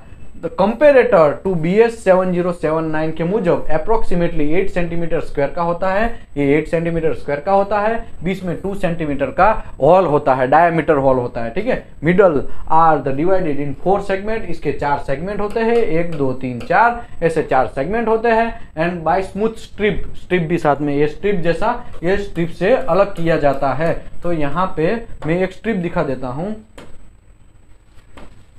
ये देखो, ये स्ट्रिप है ना, ये स्ट्रिप से उसको अलग किया जाता है ताकि हमको पता चले, ठीक है। ये स्ट्रिप बीच में होता है, ठीक है। ये स्ट्रिप से 1 2 3 4 ऐसे 4 सेगमेंट में डिवाइड किया जाता है। वैसे 2 है, एक G टाइप कंपेरेटर, एक S टाइप कंपेरेटर, ठीक है। तो भूलने का नहीं। each strip is arrow indicate the segment number। इसमें ये सेगमेंट नंबर डिसाइड करता है। Segment is the smoothest and the degree of roughness previously increase the segment 4। जैसे ही आप 1 से 2 में जाएंगे या 2 से 3 में जाएंगे, 3 से 4 में जाएंगे, वैसे डिग्री ऑफ रफनेस आपका बढ़ता जाएगा, इंक्रीज होता जाएगा। ब्लास्टिंग जो है वो इंक्रीज होता जाएगा। इसका मतलब ये होता है using the comparator with all 3 method are important. Remember that the prepared the surface should not be touched contaminate. अभी कुछ लोग है ना आपको बोलते हैं अरे ब्लास्टिंग हुआ है उस पर टच नहीं करने का, उसमें हाथ नहीं लगाने का बोलते हैं ना। उसका रीजन क्या है? उसका रीजन यही है भाई, आपका ब्लास्ट सरफेस हो गया है तो उसमें हाथ वगैरह आप नहीं लगा सकते हैं, क्योंकि आपके हाथ में भी शायद कुछ मिट्टी या कुछ कंटामिनेंट हो, वो वहां पे चिपक जाए। आपके हाथ में पानी जैसे होता है, कुछ बेज वगैरह रहता है, एटमॉस्फेरिक का थोड़ा एयर वगैरह, सॉरी एटमॉस्फेरिक का थोड़ा डस्ट वगैरह या तो फिर कोई पानी का जो बूंदे वगैरह रहता है वहां चिपक जाता है तो वहां रस्ट तुरंत पकड़ लेता है। इसके लिए लिखा है all 3 method with important remember that prepared the surface should not be touched। इसको टच नहीं करना है, हाथ से भी टच नहीं करना है, इसको भी टच नहीं करना है, आपको दूर से ऐसे करके चेक कर लेना है, ठीक है। Tactile method is the finger nail and clean wooden stylus to be used. तो ये स्टाइलस यहाँ पे ये भी क्वेश्चन आएगा। इसका दूसरा नाम है वुडन, आप लिख लो हाँ भाई, स्टाइलस, ठीक है, ये ऐसा यहाँ पे नाम है। तो ये आपको चार ऑप्शन में से टेक्टाइल की जगह एक वुडन टाइलस ऐसा लिख देगा, तो ये टेक्टाइल का ही दूसरा नाम है वुडन टाइलस, ठीक है, वो भी यूज कर सकते हैं। The principle is to compare the surface profile and blasted steel with a segment on ISO या BS comparator looking a 2 segment between all the profile in test surface light. अभी मैं आपको इसके ग्रेडिंग के बाद डिस्कस करता हूं। अभी ये तो आपको समझ में आ गया, 1 2 3 4 पार्ट किए गिराए हैं उसने, लेकिन ये जो है पहला पार्ट है उसको बोलते हैं फाइन। क्या बोलते हैं? एकदम अच्छा सा फाइन। तो क्या लिखा? Profile equal to the segment 1 up to but not 2 से ज्यादा नहीं। मतलब ये जो है ना एकदम फाइन ग्रेड है, बोलते हैं फाइन ग्रेड बोलेंगे। जो ब्लास्टिंग हुआ है वो फाइन जैसा, अच्छा सा फाइन ग्रेड जैसा ब्लास्टिंग हुआ है, ठीक है, तो इसको बोलते हैं फाइन, ठीक है। दूसरा है ओके, वो जो है फाइन वो 2 से ज्यादा नहीं होगा, ठीक है, वो 2 से ज्यादा नहीं होगा। दूसरा है वो 1 से ज्यादा नहीं होगा, 3 से 1 से ज्यादा होगा लेकिन 3 से कम होगा, उसको बोलते हैं मीडियम, ठीक है। तीसरा है कोर्स ग्रेन, तीसरा है कोर्स ग्रेन, ठीक है, तीसरा कोर्स ग्रेन है, ये कोर्स ग्रेन है। अभी आप बोलेंगे कि यार पहला नंबर का आपको समझा दिया कि फाइन, दूसरा नंबर को मीडियम समझा दिया, इसको फाइन, इसको मीडियम और इसको है कोर्स, तो इसका क्या? तो आपको पीछे ER लगा देना, ये कोर्सर हो गया, ये कोर्सर हो गया, ठीक है, ये फाइनर हो गया। इससे भी छोटा कचरा वाला है, फाइनर से भी आगे होता है ना, ये 0 टाइप जगह जाएंगे। अगर इससे भी कुछ आप बोलेंगे कि साहब आपने तो बोला है कि सरफेस जब ब्लास्ट हुआ है वो कंपैरेटर से मुझे चेक करना है, ये कंपैरेटर बना के ऐसा मैं ये प्लेट के पास में ऐसे रखा, ये कंपैरेटर को ऐसा मैं प्लेट के पास रखा, लेकिन इसका तो इससे भी गया गुजरा है, ये जो फाइन है वैसा ब्लास्टिंग भी नहीं हुआ है, उससे भी गया गुजरा है, तो उसको बोलना है फाइनर। क्या बोलना है? फाइनर। गलती नहीं करना है, इसको फाइनर बोलना है, इससे भी गया गुजरा है तो फाइनर। अगर इसके जैसा है लेकिन 2 से कम है तो उसको फाइन बोलना है, लेकिन ये 2 वाला ऐसा, इसका ब्लास्टिंग ऐसा मस्त चकाचक हुआ है तो उसको बोलना है मीडियम। क्या बोलना है? मीडियम। अगर तीसरा है यहाँ पे वो कोर्सर, कोर्स, ठीक है, ये कोर्स है, मतलब ये जो 4 नंबर का सेगमेंट है उससे ज्यादा ब्लास्टिंग नहीं हुआ है, उसने जैसा नहीं है, 3 नंबर जैसा ही है।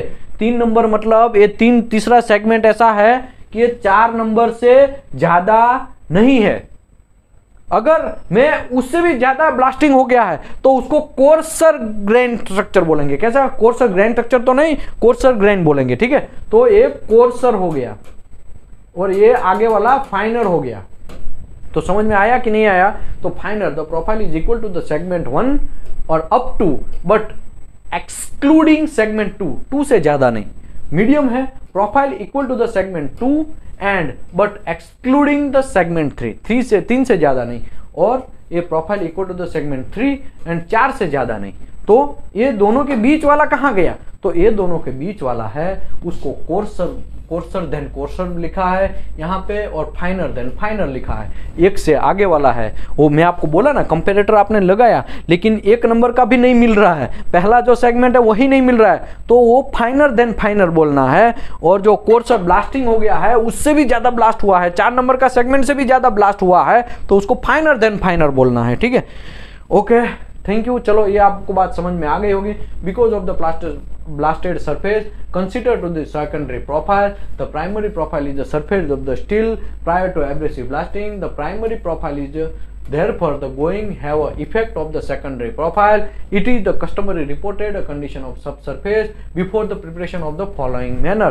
अभी हम एक टॉपिक को डिस्कस करने नीचे जाते हैं, क्योंकि अभी मैं रस्ट ग्रेड का बात स्टार्ट कर रहा हूँ। रस्ट ग्रेड ए क्या है, रस्ट ग्रेड बी क्या है, रस्ट ग्रेड सी क्या है, रस्ट ग्रेड डी क्या है, ऐसे 2.5 क्या है, ऐसे 3 क्या है, ऐसे 1 क्या है, वो सब चीज का बारे में हम लोग डिस्कस करने जा रहे हैं। अभी देखो, preparation of substrate before application paint and released product.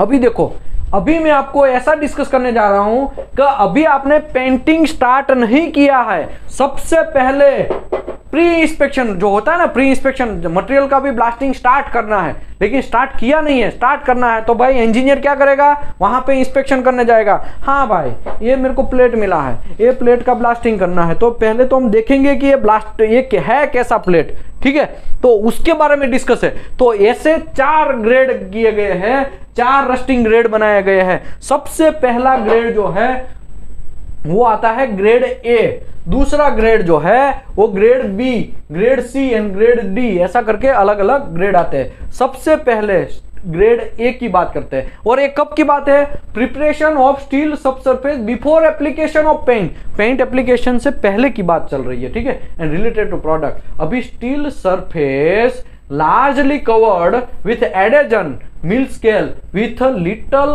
of if rust। अभी देखो मैं आपको ये चीज दिखा रहा हूं, ये प्लेट दिख रहा है आपको, ये प्लेट, तो ये प्लेट जो है वो रस्टिंग ग्रेड ए है। मटेरियल जैसे ही हमको मिला है उसमें क्या लिखा है, steel surface largely covered with adherent mill scale. इसमें मिल स्केल दिख रहा है, ये तो देखो ये मिल स्केल है, देखो ये दिख रहा है भाई, देखो ये जो है ना ये मिल स्केल है, ये मिल स्केल है, ठीक है, ये अभी रस्टिंग थोड़ा थोड़ा मिल स्केल है, ठीक है, और इफ एनी रस्टिंग, थोड़ा सा रस्टिंग दिख रहा है हमको, ठीक है, थोड़ा सा रस्टिंग दिख रहा है। वैसे भी प्लेट होता है ना, हमको कभी कभी रिसीव्ड होता है, वो थोड़ा थोड़ा हमको रस्टिंग ऐसा लग रहा है कि ये थोड़ा रस्टिंग स्टार्ट हो रहा है, रस्टिंग थोड़ा थोड़ा स्टार्ट हुआ है, ठीक है। और ये मिल स्केल है, मिल स्केल हमने ऑलरेडी पार्ट 1 में समझाया, 580 डिग्री में जब मटेरियल रोल होता है तो मिल स्केल जनरेट होता है। मिल स्केल अभी यहाँ पे मैं यही फोटो से समझाया था, ये सब मिल स्केल है, ठीक है, ये सब मिल स्केल है, अलग अलग कलर का जो है ना वो मिल स्केल है, तो उसको बोलते हैं रस्ट ग्रेड ए। मटेरियल का अभी हमने कुछ किया नहीं है, ठीक है, अभी हमने मटेरियल का कुछ नहीं किया है, अभी तो हमको ब्लास्टिंग करना है, लेकिन पहले मटेरियल का पहचान किया जाता है, वो मटेरियल का पहचान रस्ट ग्रेड ए। मतलब इसमें क्या लिखा है, एडेजन द मिल स्केल, इसमें मिल स्केल बहुत सारे है, मिल स्केल बहुत सारे है, और वो रस्टिंग थोड़ा बहुत स्टार्ट हुआ है ऐसा। अभी देखो ग्रेड बी का क्या है, स्टील सरफेस, ऐसा मटेरियल का surface which has begun to rust, rusting होना स्टार्ट हुआ है। तो अभी देखो ये रस्टिंग दिख रहा है, देखा आपने भी, ये रस्टिंग होना अभी स्टार्ट हुआ है, अभी स्टार्ट हुआ है, and from which the mill scale has begun to the flat, मतलब अभी रस्ट जो मिल स्केल है वो धीरे धीरे निकलना स्टार्ट हुआ है, ठीक है। तो अभी मैं इसका अंदर का एरिया दिखाता हूं। अभी देखो ये मिल स्केल निकलना स्टार्ट हुआ है, ठीक है, ये देखो ये मिल स्केल अभी ऐसा ऐसा में करेगा ना तो हाथ में भी थोड़ा बहुत आएगा, मतलब उसका फ्लैकिंग होना स्टार्ट हुआ है। एक कचरा है, ठीक है, ये कपड़ा लो, ओके। अभी देखो मैं पकड़ा है तो मेरे हाथ में भी बहुत सारे थोड़े थोड़े बारीक टाइप के आ गए। तो अभी इसमें क्या लिखा है, बी को कैसे पहचानेंगे, पहला जो है वो मिल स्केल थोड़ा बहुत सारे होते हैं उसमें, और रस्टिंग शायद स्टार्ट होता है, ऐसा उसको बोलते हैं रस्टिंग ग्रेड ए। अभी रस्टिंग ग्रेड बी क्या है, steel surface which have begun to rust, rust होना अभी स्टार्ट हो चुका है, और which they have mill scale and which the mill scale has begun to flat, मतलब मिल स्केल उसमें था, अभी वो धीरे धीरे पपड़ी निकलना स्टार्ट हुआ है, ठीक है, पपड़ी थोड़ा थोड़ा निकलना स्टार्ट हुआ है। जनरली आप मटेरियल के ऊपर ऐसा हाथ घुमाएंगे ना तो आपको बहुत सारे छोटे छोटे वो पाउडर जैसा मिलेगा, वो रस्टिंग जैसा, तो वो स्टार्ट हुआ है, इसको ऐसा बोलते हैं। तो वो जो मटेरियल है उसको बोलते हैं रस्ट ग्रेड बी। अभी रस्ट ग्रेड सी की बात करते हैं, स्टील सरफेस, अभी इसकी बात चल रही है, इसकी बात चल रही है, ठीक है, steel surface on which the mill scale has rusted away or from it can be scraped but the slightly pitting visible under the nominal vision।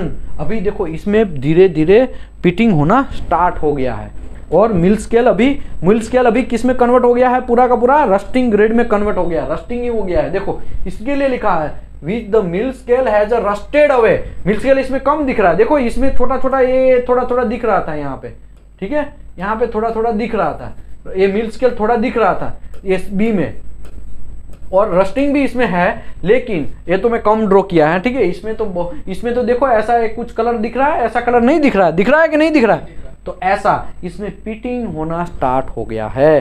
तो अभी देखो मैं आपको एक पिटिंग का, ये मेरा यूटी का ब्लॉक है, ठीक है, यूटी का ब्लॉक में भी पिटिंग होना स्टार्ट हो गया। दिख रहा है कि आपको नहीं दिख रहा है? ये खड्डे खड्डे दिख रहे हैं, ये पिटिंग होना स्टार्ट हो गया है। दिख रहा है कि नहीं दिख रहा है? ओ भाई, ओ चाचा, दिख रहा है, पीछे वाले सोने का नहीं है, ठीक है। ओके, मुझे पता है आज मैंने आपको रोका है कि भाई आप सेशन करके जाओ, कोई बात नहीं, करके जाओ, ठीक है। ओके, अभी है ना यहाँ पे ये जो रस्टिंग है, यहाँ पे पिटिंग स्टार्ट हो चुका है मेरे भाई। तो मैंने आपको ये पिटिंग स्टार्ट हुआ मटेरियल दिखाया। अभी डी की बात करते हैं। डी कैसा होता है? अभी देखो इसमें ये भी लिखा है, सी की बात करते हैं। It can be scraped but with slightly pitting visible under the nominal vision. अभी नॉमिनल जो हम चीज आंखों से देखेंगे ना, तो स्लाइटली आपको पिटिंग दिखना स्टार्ट होगा। रस्ट ग्रेड डी की बात करते हैं। रस्ट ग्रेड डी क्या है? Steel surface on which mill scale has rusted away. अभी पूरा का पूरा मिल स्केल आपको किधर दिखेगा ही नहीं, वो पूरा रस्ट हो चुका है। देखो इसमें तो शायद कुछ कुछ ड्रॉप तक भी शायद दिख रहा होगा, लेकिन इसमें तो पूरा रस्ट कचरा भर गया। अभी मैं आपको ऐसा प्लेट भी दिखाता हूं, ये है पूरा रस्ट। क्या है? पूरा का पूरा रस्ट हो गया है। देखो मटेरियल दिख रहा है भाई, ओ पीछे वाले, वेरी गुड। चलो, तो ये जो है वो डी है। इसको देखो ऐसे कंपेयर करेंगे ना, तो पूरा का पूरा रस्टिंग और पिटिंग भी बहुत सारे है। पिटिंग तो अदरक पिटिंग होगा और पूरा का पूरा कचरा हो गया, सत्यानाश हो गया है वैसा, तो उसको बोलते हैं रस्ट ग्रेड डी। तो यहाँ पे आपका ये फंडा क्लियर होता है। यहाँ पे लिखा है rust grade BS 7078 part A ISO 8501 SS 055900 the number given all refer the same book. अगर आप ISO फॉलो करेंगे, अगर आप ISO फॉलो करेंगे तो भी ग्रेड ABCD आएगा, सेम टू सेम आएगा, same to same word by word, line by line आएगा। अगर आप SS का मटेरियल, SS जो कोड है वो यूज करेंगे, अदरवाइज आप BS कोड यूज करेंगे, ब्रिटिश स्टैंडर्ड यूज करेंगे, ISO स्टैंडर्ड यूज करेंगे, SS स्टैंडर्ड यूज करेंगे, तो पूरा का पूरा ये तीनों का तीनों सेम ही दिखाया गया है। The number given all refer to the same book, ये सब में सेम है, which gives the high quality pictorial standard of the condition and cleanliness before and the surface preparation by abrasive blasting। surface preparation करने से पहले, surface blasting करने से पहले जो आपको स्टैंडर्ड दिखाता है कि मटेरियल ग्रेड किस में डाला जाता है। मटेरियल ग्रेड मतलब 516 ग्रेड 70 वैसा नहीं मैं बात कर रहा हूं। मटेरियल ग्रेड मतलब रस्टिंग की मैं बात कर रहा हूं। मैं ये पिटिंग एंड रस्टिंग की बात कर रहा हूं। कैसा कैसा होगा तो वो मटेरियल कैसा गिना जाएगा। कभी कभी रस्ट ग्रेड ए मटेरियल होता है, रस्ट ग्रेड बी मटेरियल होता है, रस्ट ग्रेड सी मटेरियल होता है, रस्ट ग्रेड डी मटेरियल होता है, वैसा, ठीक है। ओके, अभी आगे बढ़ते हैं। Tools cleaning and flame cutting. Okay, वो हैंड पावर, कभी कभी आप एब्रेसिव ब्लास्टिंग यूज करेंगे, हैंड या पावर टूल क्लीनिंग यूज करेंगे, या फ्लेम क्लीनिंग यूज करें। Steel can be grade and be SA3 and define as below. तो यहाँ पे सब चीज दिखाया गया है, मैंने यहाँ पे ये पूरा का पूरा आपको समझा दिया है। अभी हम बात करते हैं SA1 क्या है, SA2 क्या है, SA2.5 क्या है, SA3 क्या है, वो सब चीज का अभी हम डिस्कस करते हैं। Abrasive blast grades, abrasive blasting grades. अभी देखो, अभी हम ब्लास्टिंग करने जा रहे हैं, अभी ब्लास्टिंग करने जा रहे हैं, तो अभी हमको पता चलना चाहिए कि हमारा स्पेसिफिकेशन क्या कहता है। हमारा स्पेसिफिकेशन अगर बोलता है 2.5 ब्लास्टिंग करना है तो आपको 2.5 पे करना पड़ेगा। आपको 3 बोला गया है तो 3 करना पड़ेगा। लेकिन ये 1.5, 2.5, 2, 1 ये है क्या, तो उसके बारे में अभी डिस्कस करने जाते हैं। Before the surface preparation common oil grease should be removed. अभी देखो, जब आप सरफेस प्रिपरेशन करने जाते हैं तब आपको oil grease should be remove, oil and grease remove हो जाना चाहिए बाय स्पेसिफाइड बाय सॉल्वेंट से आप रिमूव करो। मैंने ऑलरेडी 7 टाइप्स के क्लीनिंग मेथड पार्ट 1 में समझा दिया है, ठीक है। तो वो मेथड भी ओके, वो मेथड में डेप्थ में भी पार्ट 3 में मैं समझाएगा।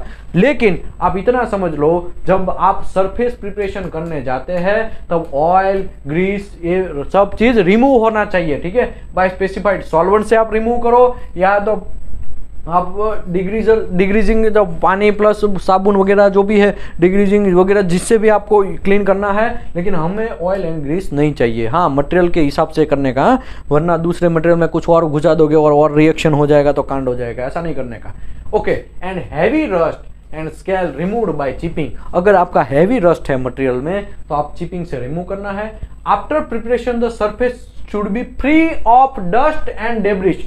जब आप ब्लास्टिंग करने जाते हैं तब आपका free of dust and debris से फ्री होना चाहिए। फ्री होना चाहिए मतलब उसमें नहीं होना चाहिए, ठीक है। अभी हम बात करते हैं SA1 का, आपने ब्लास्टिंग किया।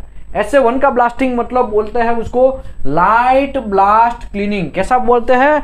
लाइट ब्लास्ट क्लीनिंग, ठीक है। लाइट ब्लास्ट क्लीनिंग में क्या होता है?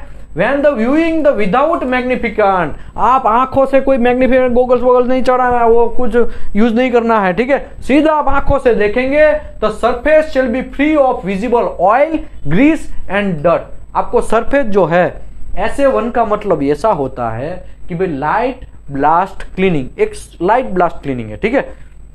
अगर आप आंखों से देखेंगे तो वो लाइट ब्लास्ट क्लीनिंग कैसा दिखेगा? तो आपको विदाउट मैग्निफिकेशन ग्लास, मतलब सीधा डायरेक्ट आंखों से देखेंगे तो surface shall be free from visible oil, grease, उसमें डर्ट नहीं रहेगा, and from poor adhesion mill scale, थोड़ा poor adhesion mill scale, poor adhesion mill scale होगा। पुअर एडेजन मिल स्केल मतलब थोड़ा बहुत चिपका उसमें रहेगा, थोड़ा बहुत चिपका रहेगा। Poor adhesion adhering, adhering mill scale, poorly adhering mill scale मतलब थोड़ा बहुत चिपका है।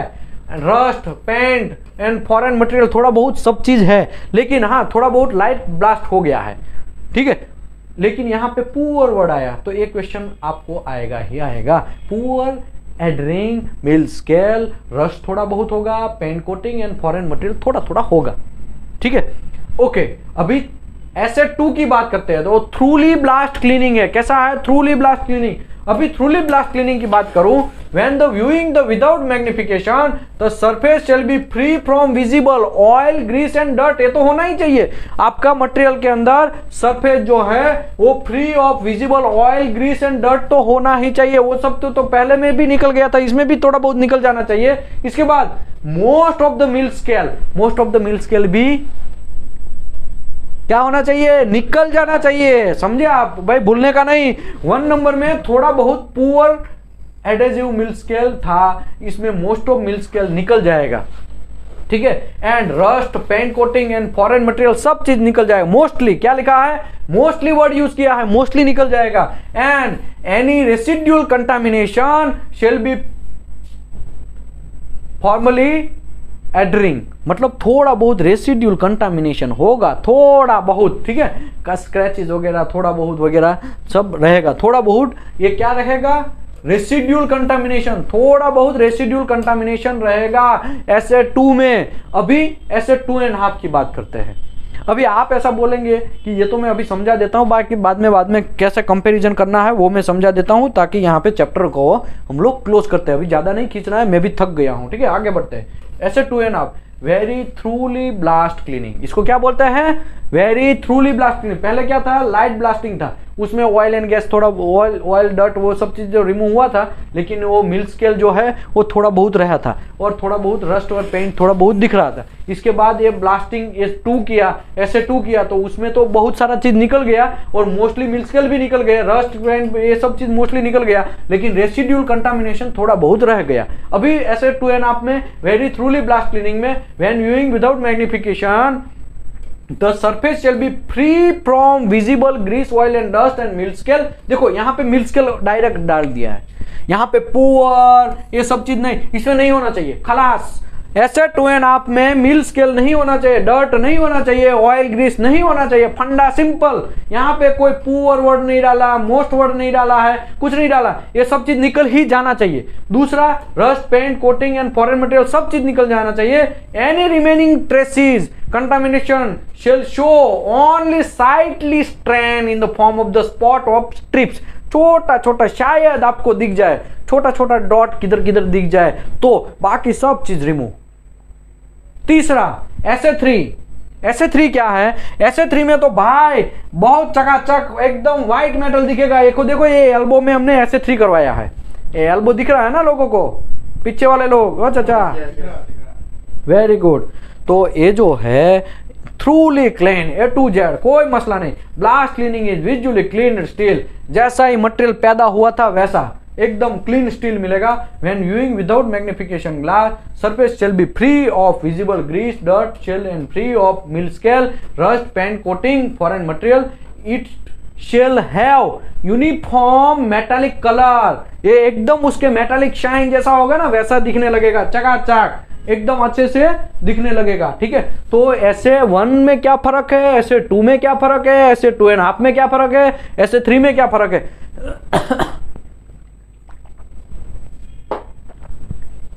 3 से 4 क्वेश्चन इसी में से आएंगे ही आएंगे। स्टार्टिंग चैप्टर में मैंने डिस्कस किया कि 8 क्वेश्चन आएंगे। ठीक है, इसमें सबसे ज्यादा शायद 10 क्वेश्चन भी आ जाए तो आगे में समझाया वो एक अलग मैटर है, लेकिन इसमें से ही ज्यादा आएंगे।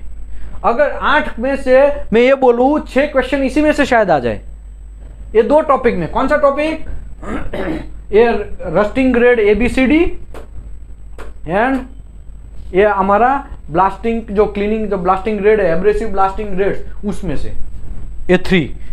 SA1 का समझ में आएगा, light blast cleaning, thoroughly blast cleaning, very thorough blast cleaning. ठीक है, SA3 जो है एकदम neat and clean uniform metallic colour बन जाएगा ऐसा।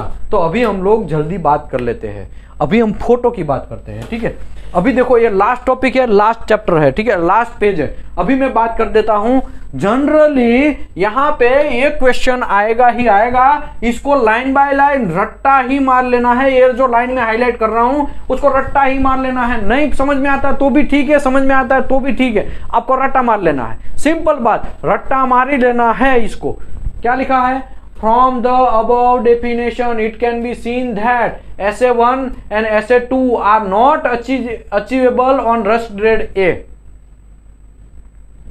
ठीक है, and consequently there are no photograph for the grade.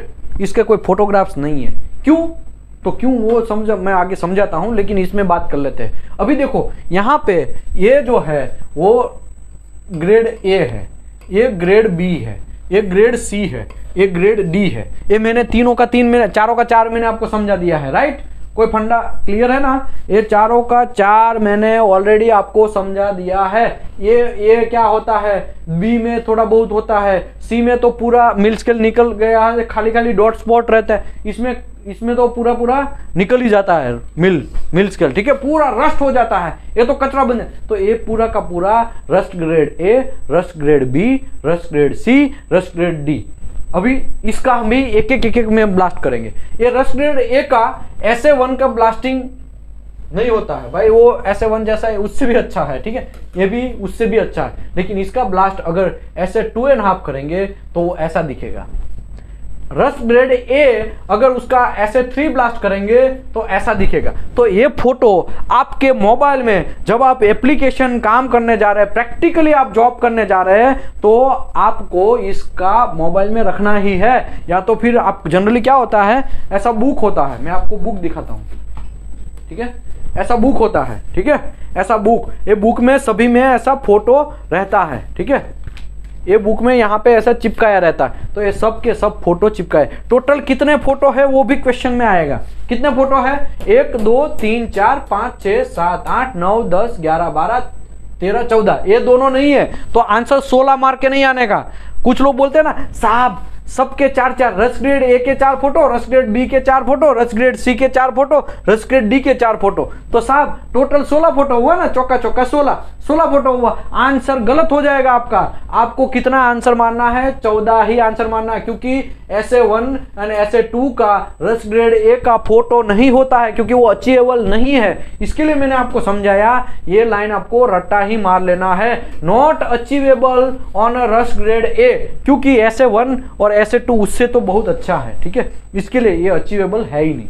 इसके लिए आपको इसका आंसर नहीं डालना है, आपको 14 ही फोटो है ऐसा आपको आंसर मारना है। ओके, मैं रिपीट अगेन करता हूं। अगर B है, अगर मेरे पास रस्ट ग्रेड, इसके लिए तो मैं बोल रहा हूं ना, पहले आप जाएंगे तो पहले मटेरियल को पहचानेंगे कि हाँ भाई ये कैसा मटेरियल है। ओके, ये तो रस्ट ग्रेड B टाइप का है। ओके, हमको कौन सा प्रोफाइल चाहिए, ऐसे 2.5, तो फिर वो 2.5 की यहाँ पे है, यहाँ पे तो मटेरियल मिनिमम इतना दिखना चाहिए, ऐसा हमको ब्लास्टिंग कर देना है। ऐसा आपको इसके लिए तो पहले भी इंस्पेक्शन किया जाता है, बाद में भी इंस्पेक्शन किया जाता है। रस्ट ग्रेड B उसका ऐसा होता है। अगर पहली बार अगर SA1 का ब्लास्टिंग करेंगे तो ऐसा, SA2 का ब्लास्टिंग करेंगे तो ऐसा, SA2.5 का ब्लास्टिंग करेंगे तो ऐसा, SA3 का ब्लास्टिंग करेंगे तो ऐसा दिखेगा। इतने एकदम, ये तो देखो एकदम व्हाइट चकाचक दिख रहा है, देखा एकदम व्हाइट है पूरा का पूरा।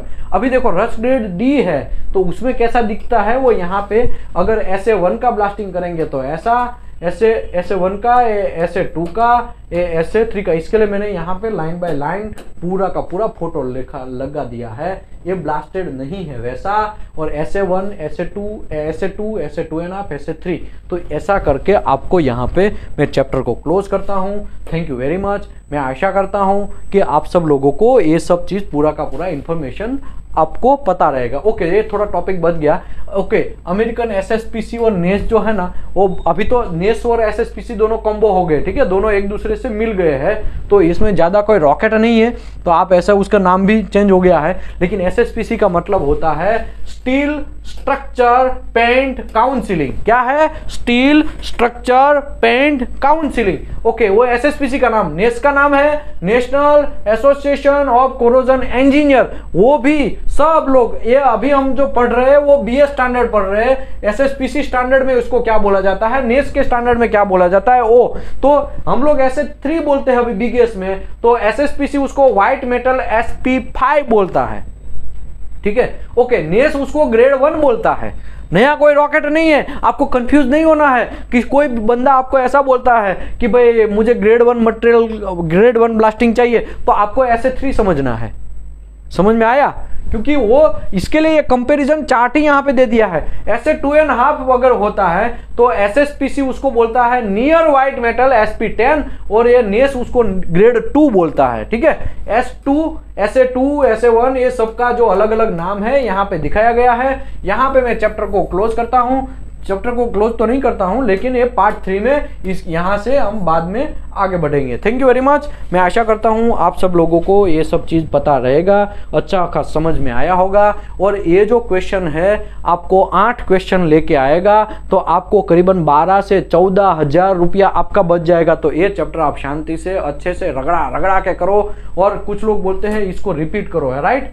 कुछ लोग क्या बोलते हैं इसको रिपीट करो, तो भाई अभी रिपीट करने की जरूरत नहीं है। I think SA1, SA2, SA3 वो क्या क्या होता है यहाँ पे क्लियर नाम भी दिए गए हैं। AB कैसा होता है, ABCD कैसा होता है, वो पूरा का पूरा डेप्थ में हमने समझा दिया है। तो मैं रिकॉर्ड वीडियो आपको डाल देगा ताकि आप उसको रिपीट में देख सकते हैं। Thank you very much everybody. Thank you very much everybody.